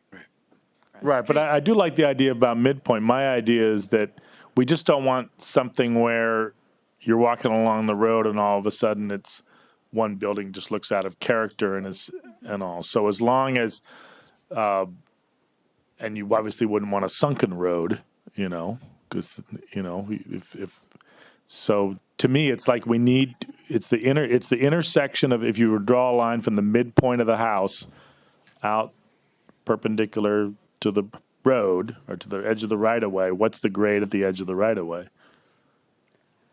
As one way, just and it follows along, and then. I think if I were to paraphrase what you're saying, or if I were to try and implement what you're saying, what I would do is I would go through the plans with a fine-tooth comb again with a specific objective, and that specific objective would be to look to see whether there were any anomalies in the way these sites are proposed to be graded. And if they're generally proposed to be graded evenly, and the home types are generally proposed to, not have a short home next to a really tall home, then I would say that they're meeting what you're asking for. Yeah, and you'll have the elevations of the edge of the right-of-way or the edge of the curb or whatever, and that's. But are you asking to look at the numbers, or are you looking to ask at the overall perception? And because I think the difference is, if you're looking at the perception, you're looking for differences, not actual numbers, but things that are. I don't mind a short home next to a long home, and I think a short home next to a tall home, or relative, we're only talking about a few feet here. I don't want uniformity. I'm talking about a way that we can stay consistent with our standards is that, the height limit's 28. We just had a big discussion about this with another project. So to me, that's the rule that we're looking at, and we're looking at I think most of this has always been sort of interpreted from the view of the street or whatever, typically, or that's what we've generally done. So I don't know, maybe I'm wrapping myself around an axle here, but I like the idea of tying it to the street because that's something that's very visual to people rather than just sort of the dirt or the lawn or some midpoint of the contour line, So it sounds like let me check this out. Are we all in agreement that we're trying to get to yes for this? And justify it so that we're true to, we can't waive the height, but are we in agreement that we're trying to find a way so they can do what they propose and it's legitimate in terms of the LDRs? I don't like that phrase "getting to yes" because that implies that we're just trying to do something that I think we're trying to follow the standards. Marla, have we ever dealt with an issue of a new construction house where the front yard is at 0 and the backyard is at -5 or something, or +5? On Medalist Drive, which is one of the golf course projects, they have walkout basements, and I did take a look at those plans. The way they got it to 28 feet with the walkout basement is their second story is part of the roof line story. So they have, pitched roofs on the second floor. What do you mean by pitch roofs on the second floor? Which road, Marla? I mean, it's like a 1.5 story. So like the eave starts at the first floor, goes up, and the second floor pops out of it. Yeah. Okay. Medalist? It may have been before your time, John, by just a little bit, but it's under construction now. There's a couple that are built. It's just south of Park Road. Is that right? On Dorset Street? I see. But that was sort of a later addition to a larger project in a way, somewhat, like because this is here where we're starting it from scratch, so we are allowed to alter the grade. So right. This was homes that were being more built into the topography that existed. I think to your point, like there's a number of ways that you could set this up. I think if you're looking to tie it to the street somehow, it gets a little challenging because the street is going up and down, and so we just need to pick a point in that. Right. So I liked your idea of the midpoint. So you just go wherever you got all these little test points along the road. And I think, as long as there's not a house where like the road's going like this, which again could be a problem, and that's and that could be happening in the site, and that's, I think, why, because if the road's going like this, I don't know if that would ever happen, but theoretically you could, and that's why we were just saying, let's just go from, the average. If the house is sitting level at the road and the grade is going like this, it means the road is going like that, because otherwise you would. So if you just look at the grade next to the house and take the average of this point and this point, it puts you somewhere in that middle. And I think the benefit that you have based on where we are in the conversation is that you have a grading plan. You know the way this project is designed, and it's not as though we have one house or two houses over here that are up on an anthill that are designed to get the benefit of the views. Unfortunately, we were operating under a different mindset for the last 2.5 years, which is how we got to this point. But we got to this point because we were trying to create a really dynamic streetscape, and we weren't trying to, engineer a couple homes to get the benefit of that. It's just the way it played out. And so what we're saying is we think the simplest and most logical way is to either pinpoint the two edges of the street side or the midpoint of the street side. I understand what you're saying. I just think it actually becomes maybe a little bit more complicated. Although probably. And I don't know that I still don't think it necessarily puts any of our homes out of compliance, but it may become harder to track. Yeah, I mean, what is? I mean, the right of way would be closer to the house, so the grade would be, higher at that point. It would seem, and so Typically. I don't know that that would be problematic if the right of way midpoint edge was the solution. I think all of these things, we could end up with an outlier here or there, one or two that didn't work, but largely Part it of me should just work want, fine. and again, I forget, are there sidewalks in front of these houses or no?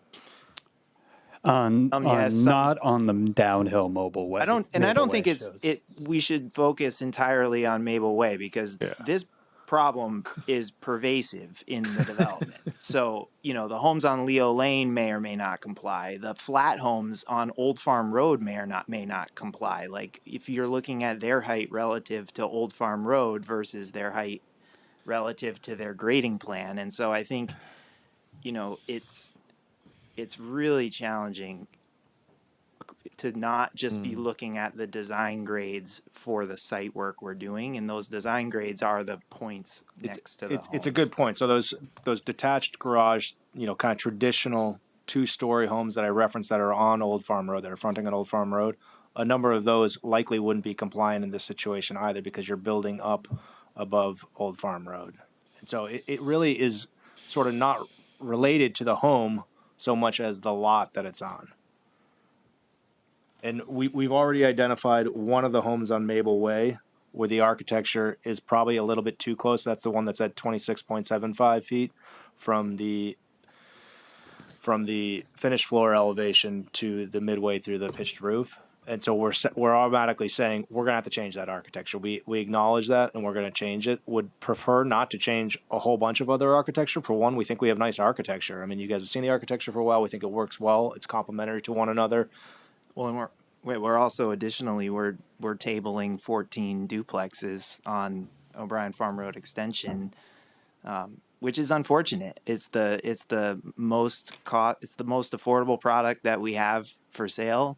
It's a high density product because it's vertical, and it's unfortunate. The high likelihood is that there'll be a reduction in overall density because of that. That'll probably reduce the amount of inclusionary housing that gets built because we're lowering the overall density, and it's an unfortunate position to be in. But we don't think there's a path there as the regulations currently exist. The way there is a path through the rest of the project. So why, for example, my place, why did that get approved? The different zoning district. That's R12 versus R1. Oh, right. Okay. Thank you. So it received a height waiver. Okay. At that point. So there's 14 homes on what is it called? O'Brien Farm Road Extension. God, I hate that street name. It's so long. So of the 44 homes that we identified in the memo as being a challenge, that takes off 14 of them. And then I'm just counting. So the 14 are the ones you're referring to affordable? 14 are it's just the it's lowest not an price of the affordable market rate. unit, Right. but it's a very affordable plan. But because of the additional density that we get through that, then it triggers more affordable units. Marla, I have a question. Is there any reason they couldn't ask for a change in the zoning district there around that one? No, they definitely could. They could? Yeah. No, I mean, You mean an adjustment of the zoning district line? yeah. Didn't that do something to your? We've already adjusted it as far as the process allows it to be moved, the 50 feet that the DRB process allows for. No, I'm about changing, like, we're doing it for Tesla, so why can't we do it Oh, for absolutely. I mean, that's our intent, is to say, hey, this is like phase 5 of the project. Yeah. This is 4. No, I would encourage you five. to do that because we're the city's entertaining essentially spot zoning for the benefit of a national company. There's no reason we couldn't do spot zoning for affordable housing. So. These are right on the these are right on the border of the C1LR. I mean, they're basically 50 feet from that district. The 4 homes on the right side of the screen are actually in the C1LR, and so can get a 3-story waiver and be built as planned. And I think that would be our intention, and why we're sort of saying we can just table that. We can, over the next 3 years, try and get a zoning amendment, get them back in, and get that addressed. So there's 44 homes that we identified in that little graph in the in the memo that are more than 28 feet. So top of page 3, the little graphs. So you can kind of see on that one on the bottom right, all the things that are to the right are homes that are taller than 28 feet. If you slice off the 14 O'Brien Farm Road extension, if you slice off the 4 in C1LR, and there are another 14 in that are the 26.75, that effectively slices off, it shifts that graph so that the height relative to 28 feet is smaller. It gets rid of the peaky ones, and it makes them all closer to 0. So if I know it's sort of a general, my point is that if they make these adjustments, then the scenario that they're proposing to measure it from the ground in front of the building becomes less dramatic. It's a smaller adjustment than 4 feet or 5 feet. And Scott, let me ask you a question. When you did that modeling on the Maple Way homes, did you do all of them at the largest of them? Yes. Yeah. So that's another thing too. So that probably narrows that gap even more so. Right. So if you were to make the adjustment with those three things, the C1LR, O'Brien Farm Road extension, and getting rid of the 26.75, it's just a smaller ask. Much smaller, yeah. And what do you lose in that scenario? Well, we lost that model that was 26.75 feet tall, and I think we can look to try and adjust that. I would say, as a way, the permit hopefully could be structured to say as a condition of approval, if we can modify the height of that plan to get it down, that we could still build it, and we would look to try and do that. And then we lose the townhomes, but we would go for a amendment to the LDRs down the line in front of the planning commission. And it would enable us to proceed with the construction and closing the hearing and getting rolling on this project in the near term. And so I think dealing with those issues is kind of perfectly fine in that regard to get moving. I don't think this comes as a surprise to anybody, but we are highly motivated to close this hearing tonight. We actually there's a lot riding on closing this tonight, with being teed up. I mean, obviously you guys are going to take the time you need, but that was sort of our intention of coming in. Can I ask you a quick question? This is more of a minutia detail, but just something you mentioned before. You mentioned a 16-inch heel truss is that just you can do bad insulation in the ceiling, or? Yeah, so it raises the heel just a little bit, and it gives you a few extra inches, but it's just for the cellulose insulation. I think they want 20 inches at this point in the energy code of continuous, and so it can't the pitch of the roof can't be pinching down on the 20 on the end, so you have to jack that up the full 20 inches to get to the. So it's just a weird little. Have you looked at doing spray foam so that you wouldn't have to have that 16-inch? You can gain that roof area back down. Yeah, around the perimeter, we could potentially do that. Yeah. No, we haven't. I mean, we've never been 3 inches from failure before on the. But yeah, certainly, if in terms of trying to get that other plan down, it's something we would look at. Because then you can just put the rafter right on the top plate, and then you just do 7 inches of spray foam. Yeah. Yeah. Okay, so where are we? I'm glad I don't have to summarize what we've talked about because I'm hanging on by a thread. So, board, help me. Where are we with this? Where are we headed? Marla, chime in if you can. Well, the question is kind of from Marla. Do you think, based upon what we've discussed here, that you have enough information to write a decision? I need to know if the board's gonna be okay with their proposal. One of the two, they have two proposals. One is to take the 2 street side corners at the dirt, or the second is to take the midpoint of the street side at the dirt. And then Andrew I got the sense your team wasn't in agreement about take the door at the dirt. I think I call the second one the front door dirt. you know, because it's the midpoint of the home. The door is always in the middle. What's the grade right below the front door? Yeah. That's the one. But is the door actually on center of every unit? You know, that's why I kind of like the average of the two corners. Yeah, that's and fine. It's similar to the average of the eaves. Right. I agree Plural. Hey, I agree with you, Dan, just because it does say too in their average pre-construction Right. grade. So I feel comfortable saying it's the average of whatever's between the two corners of the building. Right, because it also prevents us from getting that anomaly of the front door that then drops down or something like a that. You retaining gotta wall next to it. Get the middle, right. The front you door. can have a garage and 5 feet down, but then you're working with a plus 2.5, with your 28 foot. We're definitely comfortable with that connection. So, just so I understand, are the lots assigned different housing types?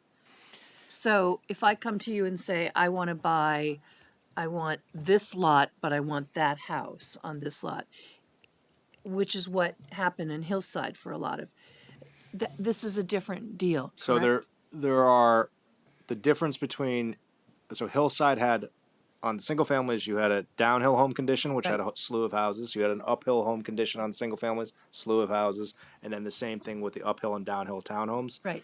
This has similar, except it has more different kind of zones that we're playing with. Okay. And so on Maple Way, you have a number of homes that you could put there, but you couldn't put those homes on Leo Lane. Okay, got it. Thank you. Same thing with all we had a lot of there was a ton of stuff to deal with.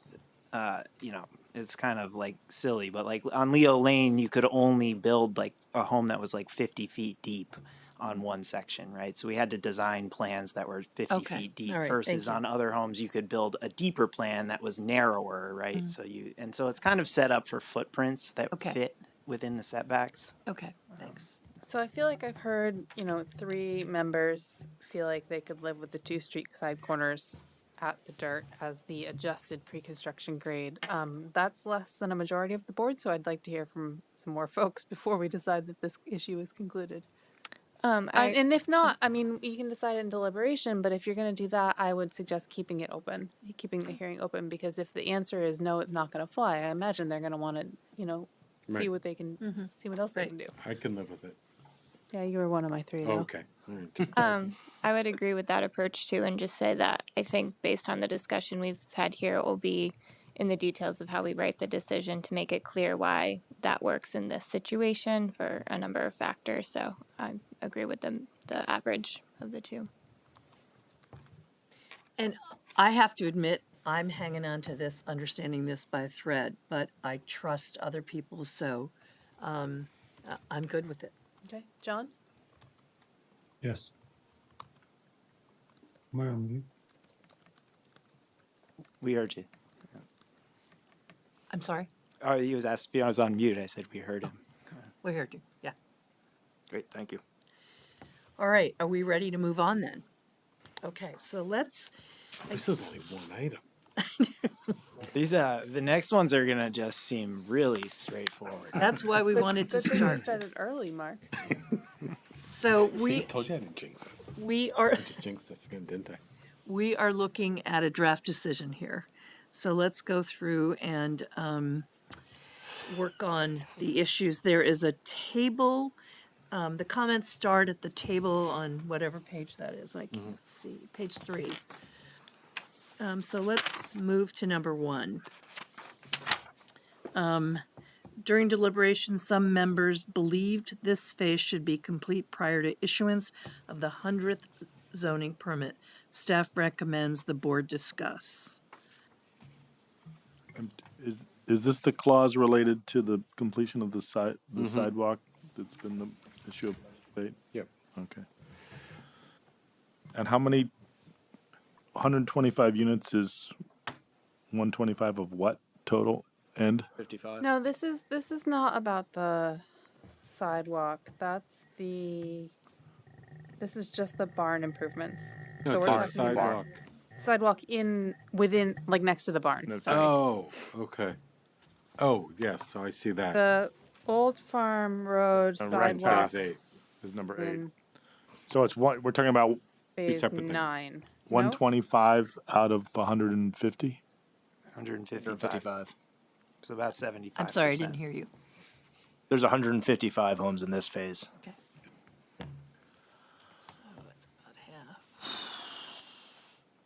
half. I won't belabor the point, but it's amazing that we would build essentially almost completely build out the whole thing before we do a pedestrian and livability and electric bikes and all the things that we're trying to promote and that our rec path committee is trying to promote, and our recently adopted climate change plan that city council adopted, and yet we're holding off on building this. What are we calling it? Is it called a rec path or a bike path or a Oh, sidewalk? this is, sorry. Maybe it'd be This helpful is- if we pulled up the. It's the rec path phasing. from Old Farm Road to No. Ken. No. It's which It's one just is? it's just the sidewalk on We're the. just jumping ahead a bit, east Dan. side. We will definitely get to that. Okay. So there is the pedestrian connectivity that's already being constructed, and well in advance of that, it's being constructed as part of the first phase. So it's running parallel to the sidewalk that we're talking about, it's just on the other side of the street.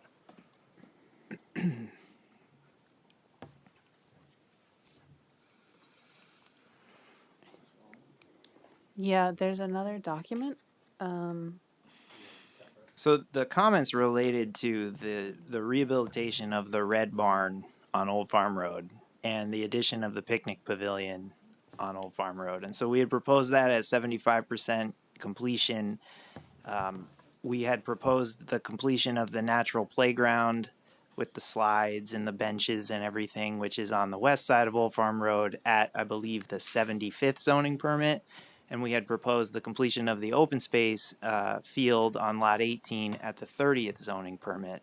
And so we do have a staggered implementation of open spaces that correlate to the phases where we're building, and which allow for the project to sort of fund itself as it moves forward in a logical fashion. I think, especially given the increase in interest rates and the sort of woes in the market for housing, that, you know, front loading too much stuff becomes risky. And so we've tried to space these investments out in a way that makes sense, in a way that, you know, sort of builds over time. I talked through previously during the phasing discussion. So just as like a kind of recap.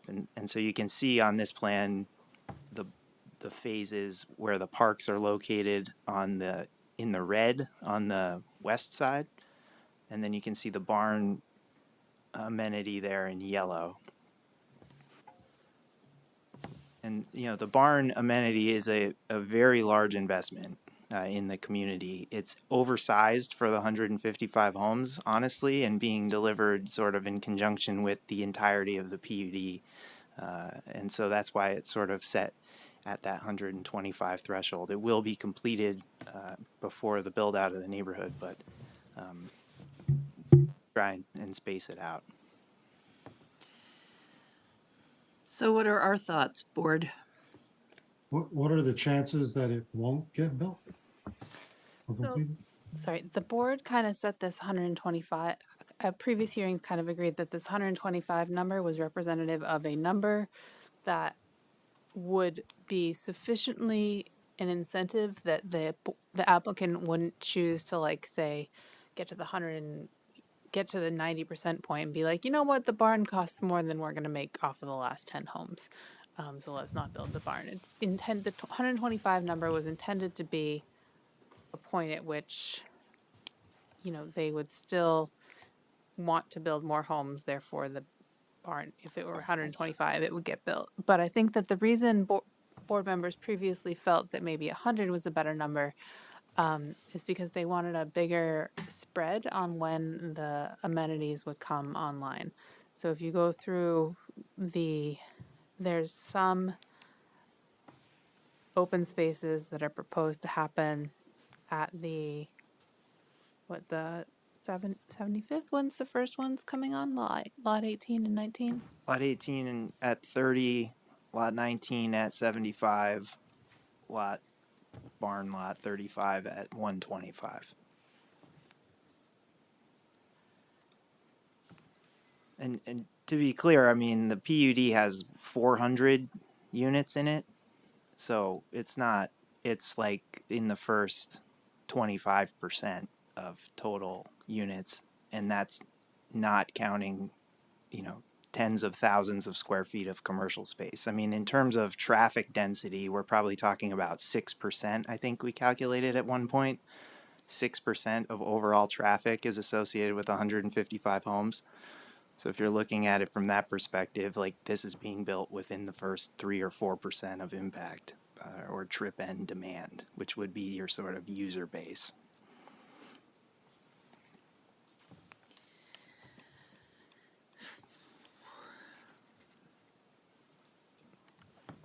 Thoughts?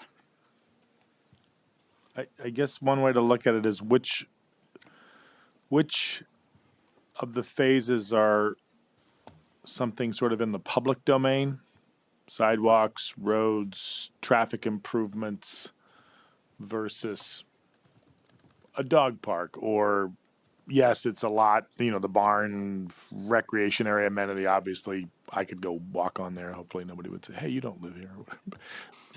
But it's sort of tied in with a development or a playground or something. So I think, to me, that's how I think about some of these things, infrastructure type stuff is something that doesn't have to be built at unit number 1, but we want to be more aggressive about, so that's how I view it. So I guess as we go through these different phases, think about that. So if I could just make one comment there. So I think our thinking on this, if you look at that, to your point, Dan, of the sidewalk is sort of part of the road. And so that's sort of kind of the quasi-public infrastructure that's being put in versus, even though the barn lot that we are intending it for the public, that's sort of an amenity that's beyond kind of pedestrian infrastructure. Yeah. The way we phased it is tied into the construction of that overall barn lot, because there's a lot of work that has to go in there, and we don't want to mobilize put twice. Yeah, I get it. And then the other piece too is that it is I'm not saying it's totally redundant just because you have something on the other side of the road that's parallel to it, but it's not as though there isn't that pedestrian connectivity. Mm-hmm. It's not as though you've just got a road that doesn't have a way for a pedestrian to get down. Okay, where do we go from here? I mean, I think this might give you heartache, applicant, but I think that the board has kind of heard the argument and we can deliberate on it. Okay. Is that gonna kill you? We're okay with that. Yeah. Okay. All right. Let's move on. Number 2. I don't want to read this whole. I don't think that there's an issue with number 2. It sounded good to us. I mean, Okay. I think if you want to read it for your benefit, but we're grateful for that. Okay. I think relocating Old Farm Road, we don't want to be owning that road after we relocate it. It's a major city street. Right. We can't be responsible for plowing it. So that was the intent. There was, hey, we're going to build it curb to curb. We're going to redirect from existing to new, and the city needs to take that right away. Like, we can't be, otherwise we're just not going to open the road. And I think the intent there is to say, if we've completed the road and the city hasn't taken over ownership, our 126th zoning permit should issue and not be held up by the fact that the city council isn't taking the road, because we don't want to be responsible for owning a city street that's a major, it's not just a little road serving our homes. It's right. So that was the intent. There was to craft. Is there any reason why you wouldn't want to potentially speed that up to be able to hand it off to the city before 125 units? Well, we absolutely will. I mean, the 125 is the end. I mean, we're not going to start building that's going to take 2 years to get that road built. So I think it's, It's just you have to have an end date to have it complete. That's what we worked on staff, as opposed to a start date.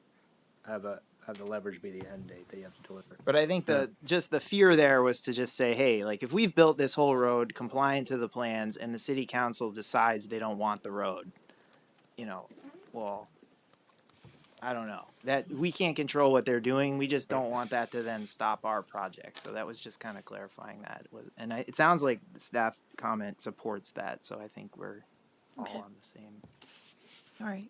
Let's move on. Number 3, staff continues to recommend Phase 8 and Phase 10 be combined into a single phase to reduce permitting complexity on an already incredibly complicated project. Are you okay with that? I would rather not. I mean, it's just changing the plan that's been set that we've been talking about. I mean, we've provided infrastructure budgets for all 10 phases. I mean, it seems to make things more complex to me that I have to then alter the infrastructure budgets, and I have to alter all of our internal budgets. I have to alter all of our contracts with our subcontractors that are broken out via these phases. I mean, and they're already here and tied together on a complete phasing plan. So here we're talking about, Just- sorry, can you see on the right, there's sort of the teal color and there's a little green blip above it. Those are the Yes. two things we're talking about being combined. So how important is that, Marla, given the headaches it will create for the O'Brien? Well, I think that it would be really unfortunate if the Old Farm Road gets relocated and completed and accepted by the city, and the little green part doesn't get extended. I mean, it's going to look like Country Club Estates. It's going to look pretty silly. And so that's where we're coming from with that. Yeah, and I think the phasing plan says they're completed simultaneously. So the green phase is tied to the turquoise phase. Like they're not. It's just a budgeting thing. Like I just don't want to renumber all the phases because it goes to all of the infrastructure budgets. Oh, can we just? So it's just a numbering thing. So they are going to be built at the same time. Same time. Yep. So, Marla, does that resolve it? So we can write a condition that says, Phase 8 and Phase 10 to be built simultaneously. well, not just built simultaneously, but must be part of the same zoning permit. Yeah. I mean, that's They're fine because gonna they're have to both be going to be anyway, due by so- the 125th permit. Right. So Okay. I think it's, yeah, that's fine. I'm fine with that. I just don't want to we don't want to just have to combine, like I said, it's just all the estimates, all the contracts with the Okay. subcontractors. It's I don't all want set Andrew up. having an aneurysm, so you kind of need him. We got more things to talk about to get you there. No, it's just. All right, let's move It's an on to easy one. number 4. The applicant has requested the fitness elements of this phase be not installed until phase 16, which is tied to the development of the IC land. Staff recommends the board discuss. So going back to the map, just to point out where this is, sorry, the dark red phase in the middle, right where your cursor is, this is the fitness trail. And so they've asked that the fitness trail equipment, I guess, like the push-up bars and things, that the trail itself go in, but not the push-up bars and things until the light green along the bottom of the outside of the page. Yeah, I mean, the intention here is like, it's an exercise loop. There's like 8 stations. I think one of them or 2 of them are on in the maroon part. And it was just like, why are we going to put like one workup station in when we don't even have the complete loop built? Like, it just seems like it's fine to have a little walking path through there, but like, what are people really going to do with this? Because the majority of it goes down and around. Up and back. Yep. Yeah, exactly. Sense to me. If we're not doing the whole loop, like, we're obviously going to finish that because it's downhill of all of these homes and we should finish it and put the paths in and stuff, but we can come back when we permit, build the rest of it and add the rope climb station and that type of stuff. Makes sense to me. What do you think, board, Mark? I'm agreed. Yeah. Okay, all right. Let's move on. Number 5, the board directed the applicant to separate Phase 11 and Phase 12 so there would be additional open spaces developed prior to the 50% point in the C1 LR zone. Since this phase is necessary for access to Phase 11, staff considers it should proceed that phase and recommends the board direct the applicant to reverse the triggers. Can the triggers be reversed? So, See the plan? yeah, I think the plan would be helpful. So this is talking about that same dark red again. Mm-hmm. And the dark green to the right that includes the dog park. Is the dark green the archaeological area?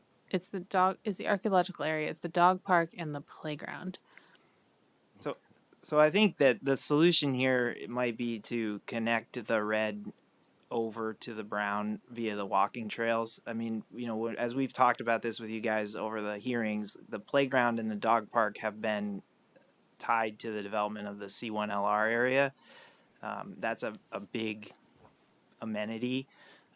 And you've already got the barn and the natural playground and the Lot 18 open space and those things. So it's a total oversight that we're not going to build that to the edge of the maroon. Like, we would connect it up over to Maple Way where the brown and green are all intersecting. And I think we could easily just change, so the playground and the dog park would stay a future phase, but that loop would be complete. So you can walk from Maple Way down and then back up through on the rec path and around to everything. And that's just an oversight. So wait, So clarify, when does the dog park and the playground get triggered? So we had discussed that previously as, we were using a 50% of the PM peak hour trips from the C1LR zone. And the intention there was to say we might build more commercial and not residential. So we weren't using zoning permits because, you could build 6 or 8 commercial uses, no dwellings, and then not trigger it. And so we were sort of trying to find a method to say, when we get to half of the trips we're hoping are going to be there, staff brought up a good point when we were talking about this with them yesterday, that maybe we need both. Maybe we need to say 50% of trips or 250 zoning permits or something like that, so that it's also not the case that we just build all a bunch of residential and then don't end up building the park because the residential has a low trip count. I think we're open to any of those suggestions. It just this is intended to be an amenity for the C1LR, and so I think tying it to the residential phase would be a departure from what we've been talking about. I have a question. A lot of this is obviously this 125th unit, and I was probably not paying as much attention as I should have at prior meetings, but where does the 125 come from? Why was it chosen?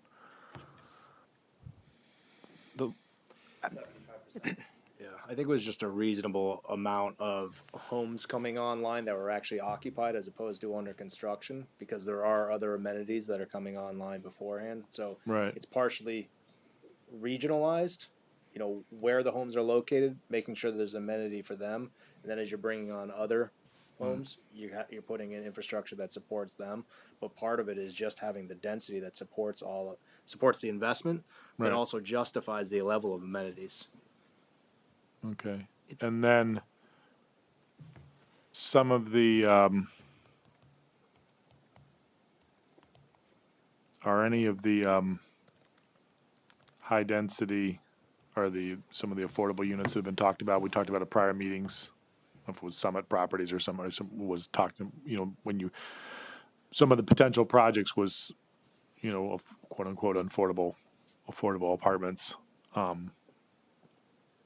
That would go towards that 125 count if there's units in there? No, so the 125 count is for this residential phase, because the multifamily zones have their own amenity packages. Okay. They're going to get the benefit of everything that's built as part of this the same way, all of the hillside, all of the hillside east, and all Right. the multifamily. It's all going to be shared and open to the public, but each of them has their own triggers for what they have to deliver as well. But there is... The Summit project is in Hillside, so it's a Okay. different Okay. it's a different permit. Okay. But And there is a park immediately adjacent to that. the Summit project has the project. natural playground backing up to Right. it. So the hillside's more to the northeasterly. Yeah, Sort of. so like if you northwest. scroll up, you can see the park that's getting delivered at the 75th permit, and that park backs up and has a physical staircase connecting to the affordable housing project that Summit is doing on Lot Okay. 11. So- You can see their project there, Lot 10 and Lot 11, and you can see the playground at Hillside on Lot 4, and you can also see the new playground butting up behind them. Okay, so and just for clarity, and I know let's get through the rest of the points and then we'll take the last phase 17. I'm just trying to. Okay, are we ready to move on? Number 6, during deliberation, some members believe this phase should be complete prior to issuance of the 100th zoning permit. Staff recommends the board discuss. And that was, Okay, there it is, number 160. that's the sidewalk, correct? Right. From this development down to 116. Right. Look, can I just can you go back to the map? I'm trying to get a sense of the 125 or the 125 is a subset of 400. No, the one. Yeah, it's a sub. I mean, there's I believe around 400 units in the. I don't have it memorized, but it's something like that. And it's primary, and it's not the apartments. It's just primarily the single family unit. No, there's 155 homes proposed for final plat. And So there's 75% 400. That would only be 115. So the 125th zoning permit is triggered just on the 125th of the 155 single family and townhomes in this phase. There are 115 homes in the existing hillside phase, and then there are 94 units going up with the two summit buildings Right. currently. So I'm trying to. And the density of this PUD is around 400. Right. Okay. But for this particular application, we're talking about 125 out of 155. Okay. Yeah. And I'll be blunt. I can't live with that. That's just like, it's like whether it's building a road or a sidewalk or, and it's kind of like the same thing around the issue of like, and I don't know how to tie it to, we obviously don't have like a trigger, like with a traffic count trigger where we can kind of play where there is no like, Regional Planning Commission has already got monitoring of how many pedestrians, because there is no existing path there, but I just, But I guess my question would be, what aspect of it can't you live with? Because we are delivering other amenities and infrastructure in advance. It's just a portion of the amenity and infrastructure package that's triggered on 125.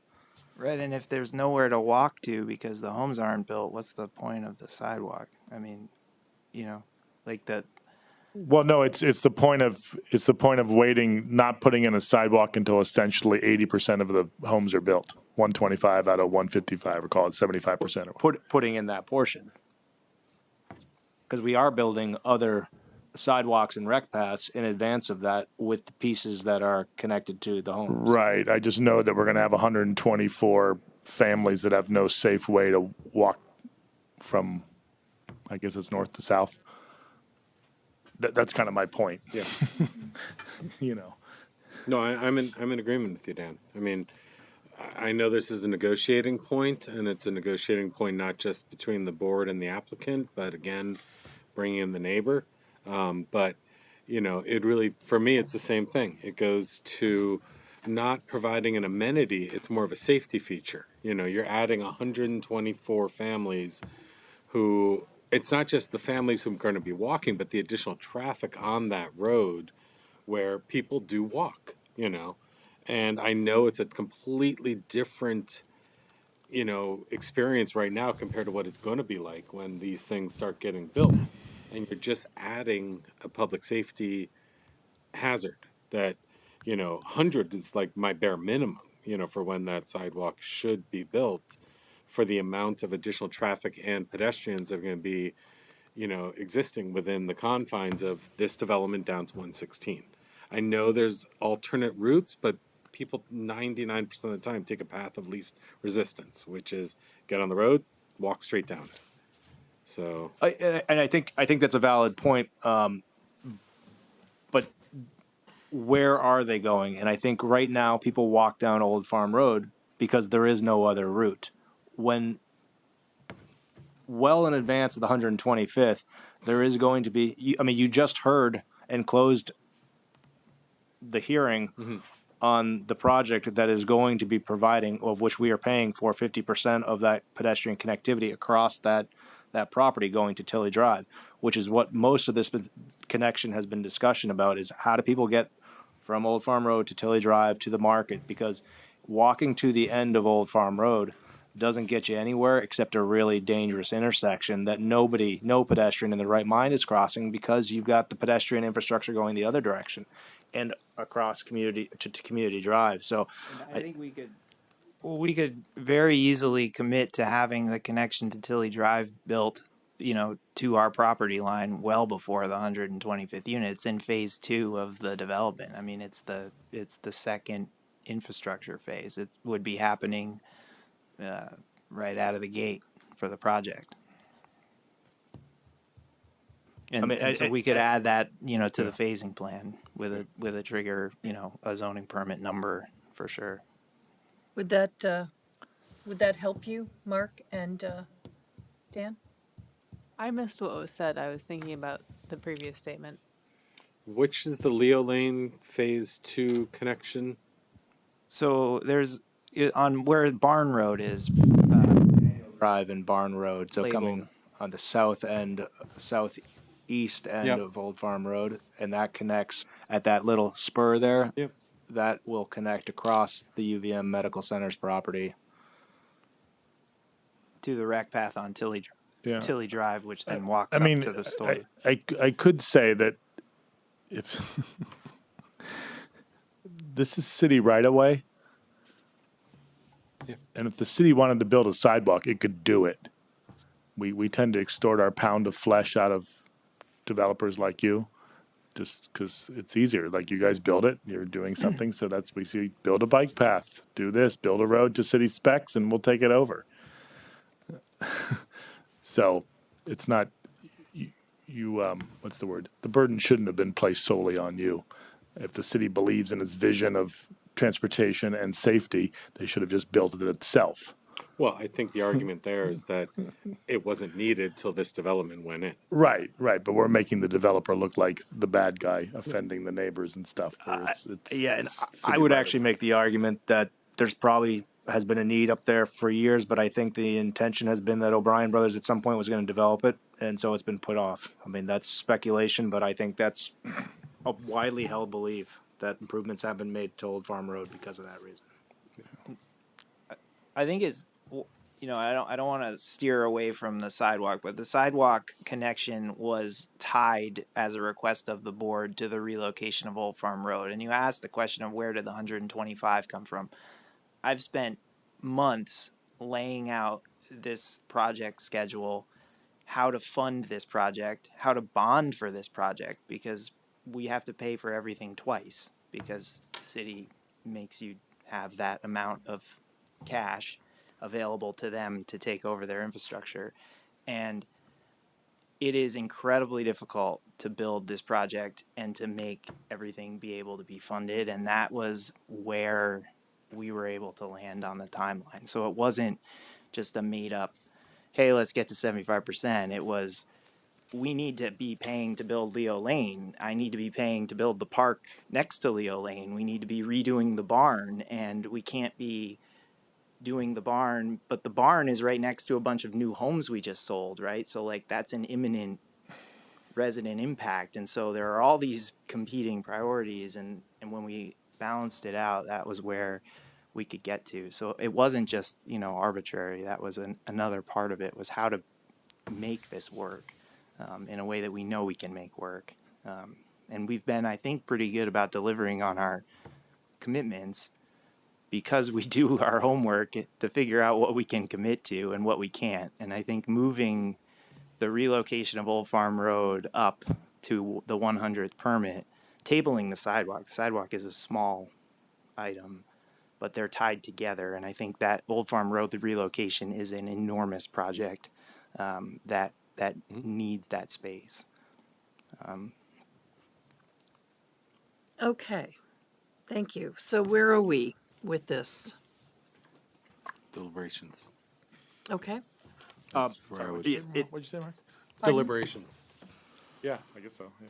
I would just make a very strong request. There is a lot riding on that component, and I know that no one wants to feel any pressure on that point, but it is. I mean, it will stop this project. So just keep that in the back of your mind when you're making the decision on it. Okay. Thank you. And to that point, I believe that in our application, we proposed language that would help to sever the issue, and I'll reiterate that in a submission to you all, just to make sure that it's in the. So if you're asking the board to close, you can't submit new stuff. Okay, well, it's in the original application, so I'll just point. I'll send you an email that just points out where it is, if that works. Thank you. Can I just get one clarification for deliberations? The 125 you're saying was based on 75% of the units being built? I think that's quick math.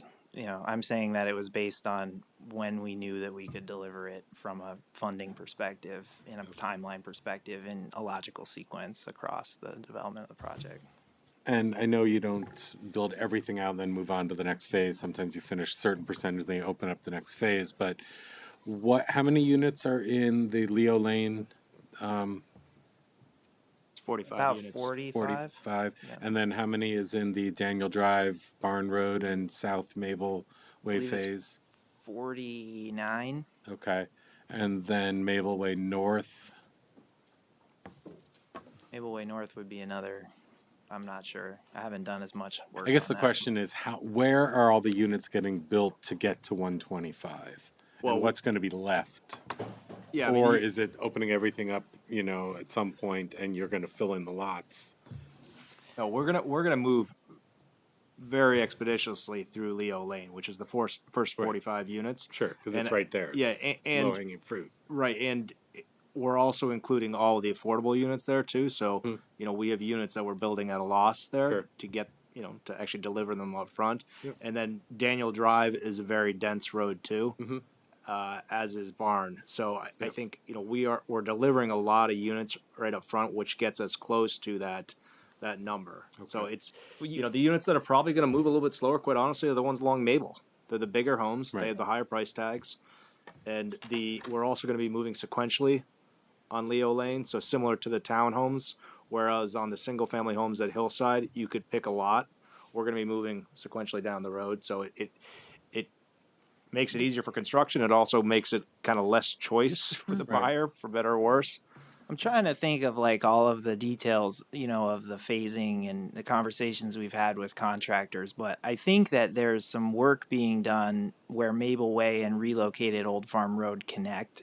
And so I think the theory was that we need to be building Maple Way all the way through, because there's also utilities for Maple Way or drainage or whatever that are running down the new Old Farm Road orientation. And so I think the theory is to get around on Maple Way and then get Old Farm Road reoriented so that everything sort of comes together in sort of a logical fashion. And one other thing too is that if it eases your concern at all, Dan, is that we're not going to wait again until the last second, because we're going to have a lot riding on hitting that deadline, because otherwise we're dead in the water. Right. And our subs leave the site, and we're going to be like, oh man, we should have started that 6 months earlier. If you recall, we originally proposed a start date and an end date.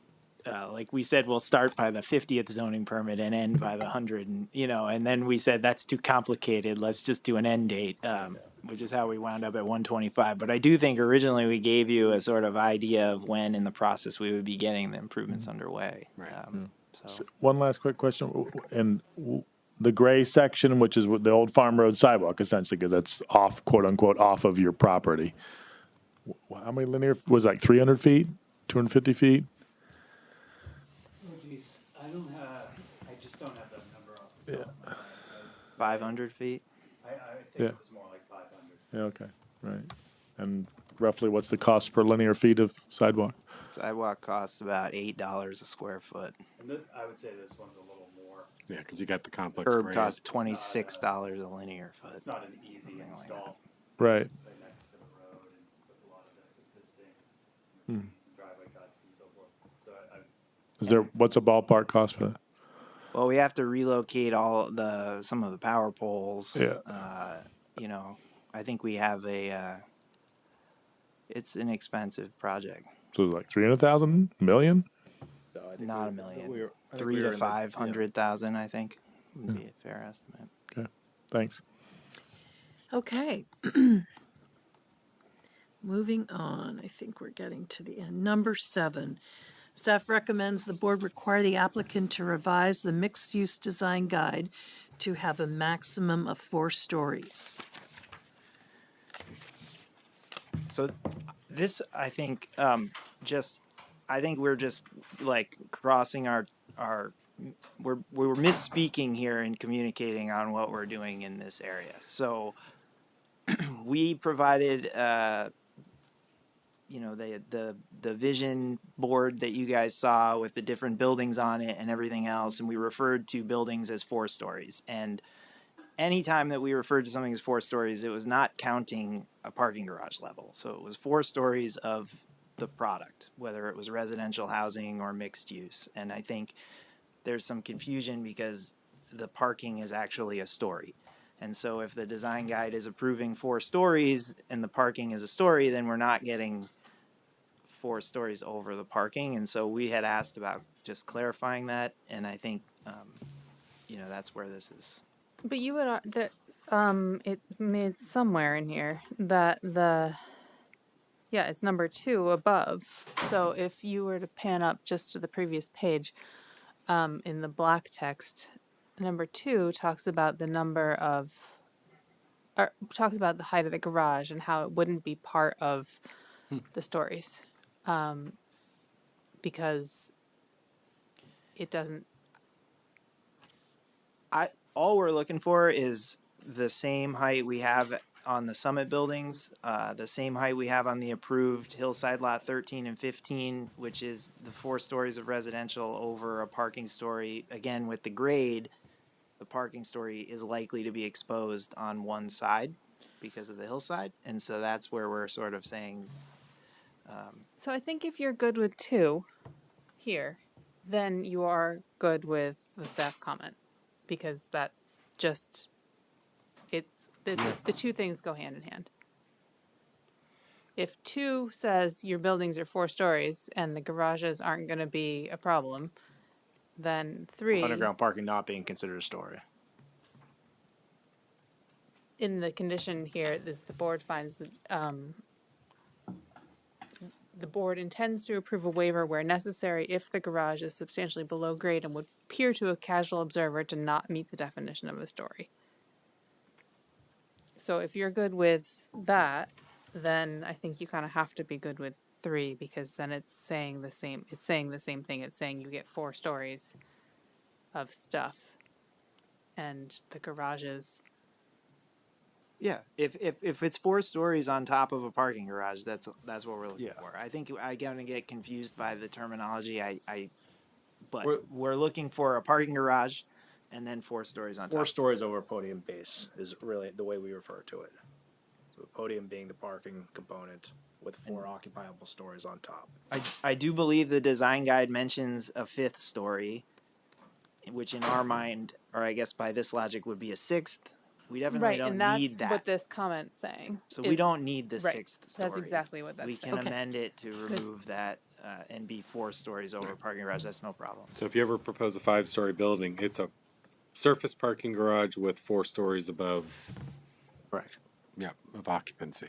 Yep. Okay. Okay, let's move on to 8, several pages down. Explain to us how the dog park will function with a wooded area near the entrance. I apologize. I spent a lot of time looking at height and not a lot of time looking at this wooded area, but I presume if the wooded area is in the way of the fence, we need to just remove it, and we can alter the plans to remove it, or if it's something that can be worked around, we'll work around it. I don't know if you want to pull up what the specific. I mean, we're happy with whatever you guys come up with here. I mean, I don't. I think they should pull it up because there wasn't a suggestion. It's that there's entrance to, it's like the last landscaping plan. Yeah, it's like the L, yeah, I think that might be it. Nope, dog park, 2 up from there. Yep. So up at the top, you can see that white cloud. Oh, yeah. It's kind of in the middle of the dog park, and it's right by the entry. Yeah, I remember this. I think we'll just put the fence around it. So What? there's no grading happening in there. I think the idea was the dogs will like run around in the woods. I like that idea. You know, I Yeah, I mean, think the question wasn't so much that there shouldn't be woods in the dog park, but maybe they shouldn't be right in the entry because that's going to be the biggest. Yeah, it looks like, the cloud is just a little bit in there. I think, No, we're not talking about specifically in the entry area, but the fact that once you leave the entry area, you're immediately in woods as opposed to in an open area. And is that a good idea? And did the dog park committee? wasn't there another entrance further down? and I mean, I imagine you're going to be doing selective clearing to sort of have it be open. Yeah. You know, if there's scrub or little 3 or 4 inch trees, you're going to clear those out. So it feels more like one of these open wooded forests, like Red Rocks or something like that. But that's Sure, the dog if that's park the people are getting pretty intention- vocal about what they want. Exactly. But this is an improved plan, right? So if it says existing wooded area to remain, and the I intention see. is to do something else, then we Yep. need to change the plans to Yeah. say what the intention is, because I can't go out there and approve a CO for something where Yeah. you've done something other than on the plans. Got it.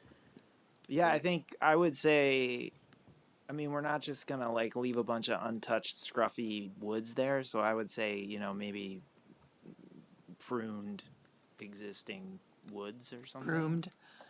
Selective clearing. Neat, Term we use a lot. or wooded. Any trunks below 6 inches breast height gets removed. All branches up to 8 feet are cleared, so it's just trunks and open. Anything like that would be good. We can provide language if or if you guys just want to say, Well, I think if they're going yeah, Close it. We're not allowed to I think- provide language. So I think all of that sounds. we're sounds comfortable great. with what you put in there, Marla. Our intention would be to make that a nice Right. feature. Yeah. Okay. All right. Number 9. We'd like you to indicate the limits of tree clearing on the erosion prevention and sediment control plan. I could do that. I did have one question. I think there's a typo here. It says lot 124 in the IC district. And so I think I know where you're talking about, but I wasn't 100% sure. What I'm guessing is that you actually mean between lot 24 and the C1LR. Who's talking? Can't hear really. He's, Sorry, he's John. moving up to the podium. So yeah, I think there may be a typo in the comment. It says lot 124 between the residential area and the IC zoning district. And I was looking at this afternoon. I think you might be referring to between lot 24 and the C1LR district, but I wanted to confirm that from, Marla or someone. That's what I thought you were probably referring to, was right there.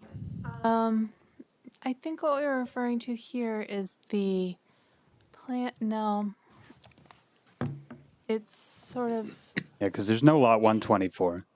What's the big open? Oh, is it 47? 47, yeah. I think it's 47. That there's like some wooded areas to remain, and there's not tree protection. Yeah, it shown on would be that. helpful if you could point that out, because I'm not sure what you're referring to. Sorry, like you were saying, this is a lot of work. It's also a lot of work on our end. I so feel you. sometimes we're losing our minds here. I mean, there's no objection to putting tree clearing limits on the, just. That's absolutely true. We can probably just say yes. So and it's a move on. plan coordination thing. Okay. I will make a note that the actual words need to be fixed. Okay, good. Thank you. Moving on to 10. What did you work out with the fire marshal? I think, we had a good meeting with those guys. I believe that where they landed was just many of the things they listed in here. They're okay with the roadways. They've asked us to submit some alterations to like the curb radiuses at the turns. They want a bigger radius, or maybe it's a smaller, but they want to be able to turn the corner without hitting the curb better. They want us to relocate some street trees at the intersections to make sure they're not bumping into them when they turn. Mountable curbs. Some and then mountable more curbs no, and no parking signs. some locations, and a whole bunch more no parking signs added. And I think our intention was to work with them on a phase by phase basis to hopefully get, make those changes as an administrative, thing at the, before the zoning permits issue. But nothing unreasonable, and the package center, I don't think we settled on that we didn't need that. So people will still You get haven't settled on the package center? They agreed that it wasn't necessary. Okay. So delivery vans can go on the street? Yeah, they can't go on the lane. Okay. Eastview, is it Eastview Lane? the private alleys. They don't want Right, them. okay. Which we have to probably provide some signage about. Okay. All right, number 11, I think we've covered. Moving on to 12, What's 11 for my notes? the height. Okay, thank you. And all of the, just for the record, all the blue stuff we've dealt with. We've met with all those agencies. Everything looks good. There's no issues there. So number 12 says members were divided on this final sentence and agreed to discuss in deliberation. So let me see. Should the applicant later wish to use the construction staging area for construction in the C1LR or 1C zoning district, or there be an unanticipated but finite delay, they may apply for approval to do so at that time. And so we did, can I share what we talked about in deliberation? Yeah.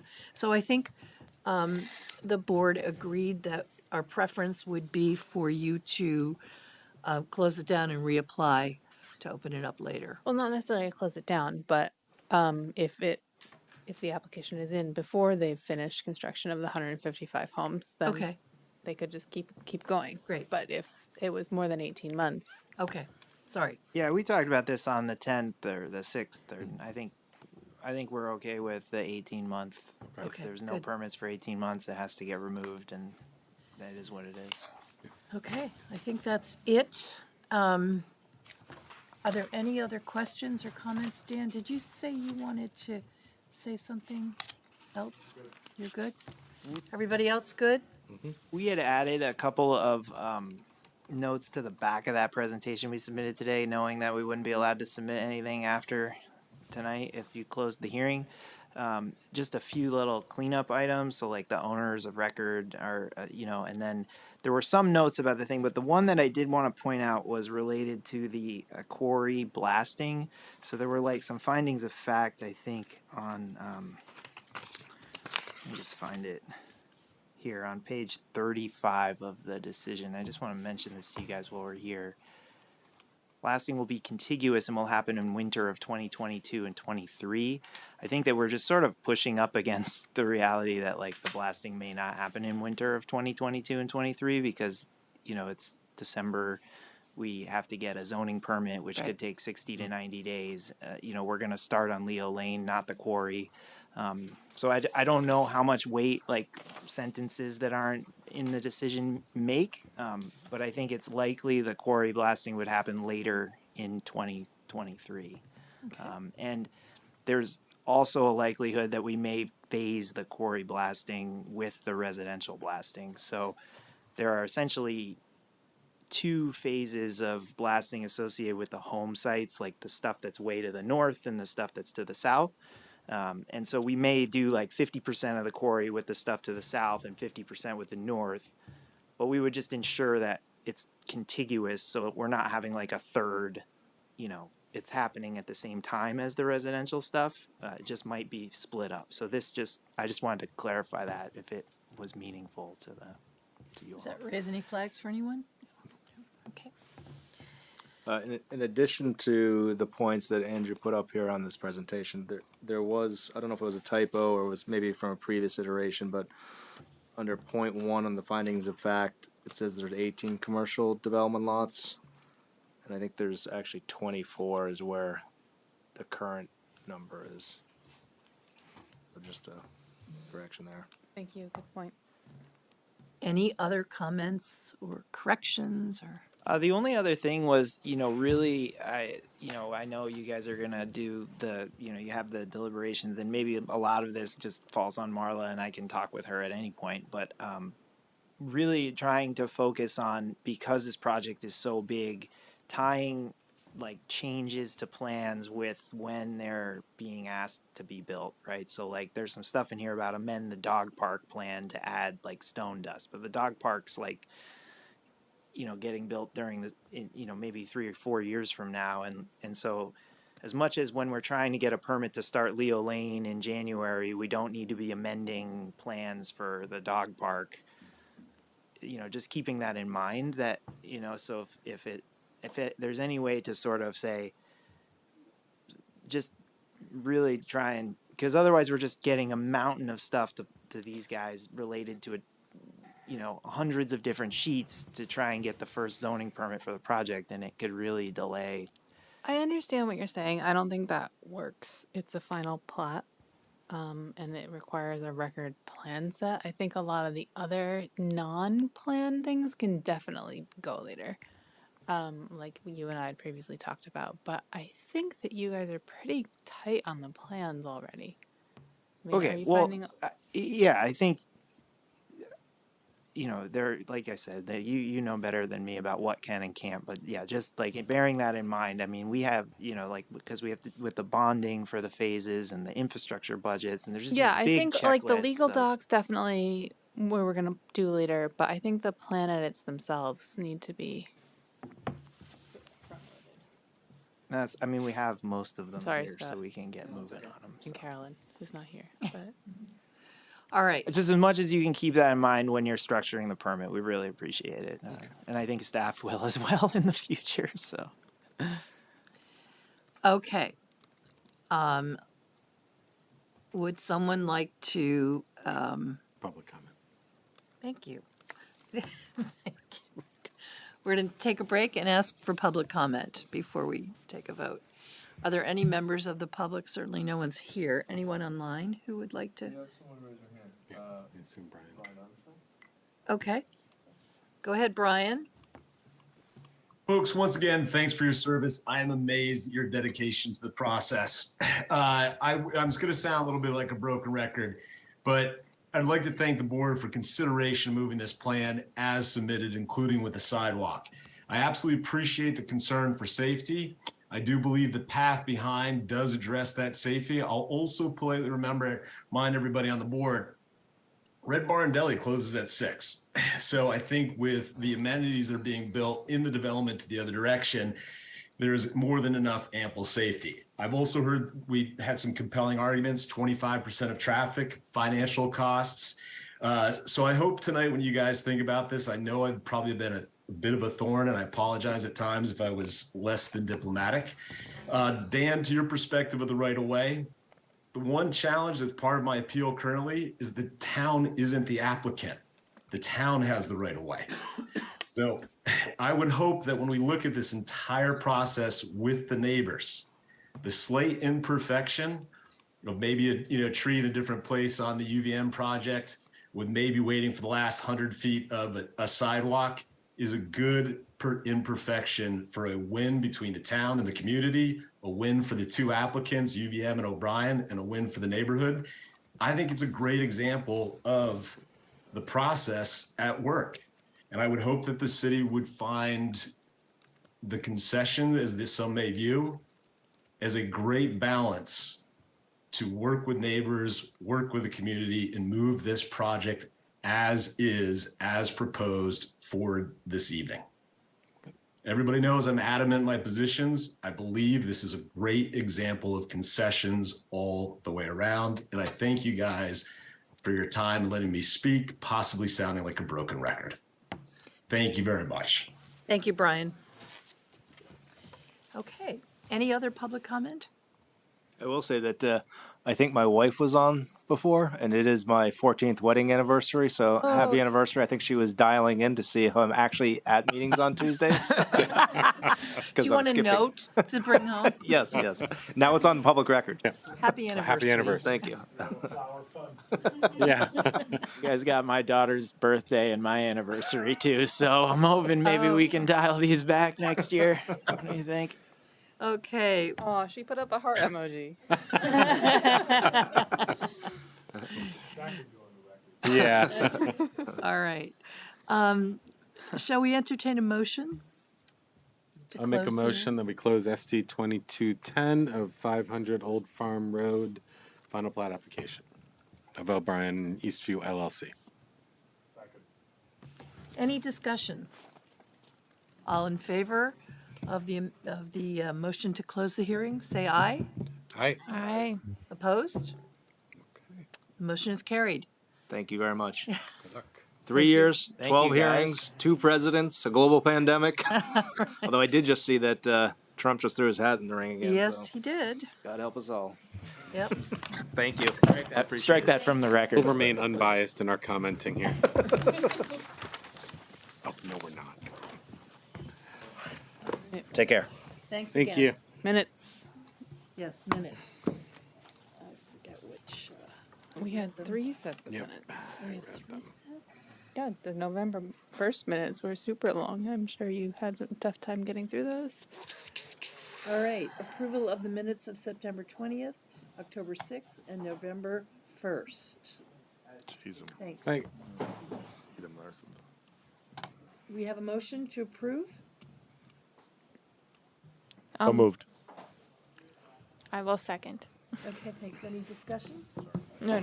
All in favor of approving the minutes, say aye. Aye. Aye. Opposed? Carried. Good. Other business meeting schedule here. I'm only bringing it up because I probably won't.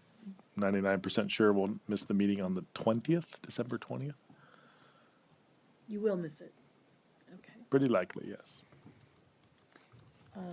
Is everyone else able to make the meeting? I should be able to. Okay. I guess we'll see. We won't see you on the 20th, but we'll see each other. If I'm not here in person, I will probably be available online. So. And then the 2023 calendar is on the website. Okay. Good.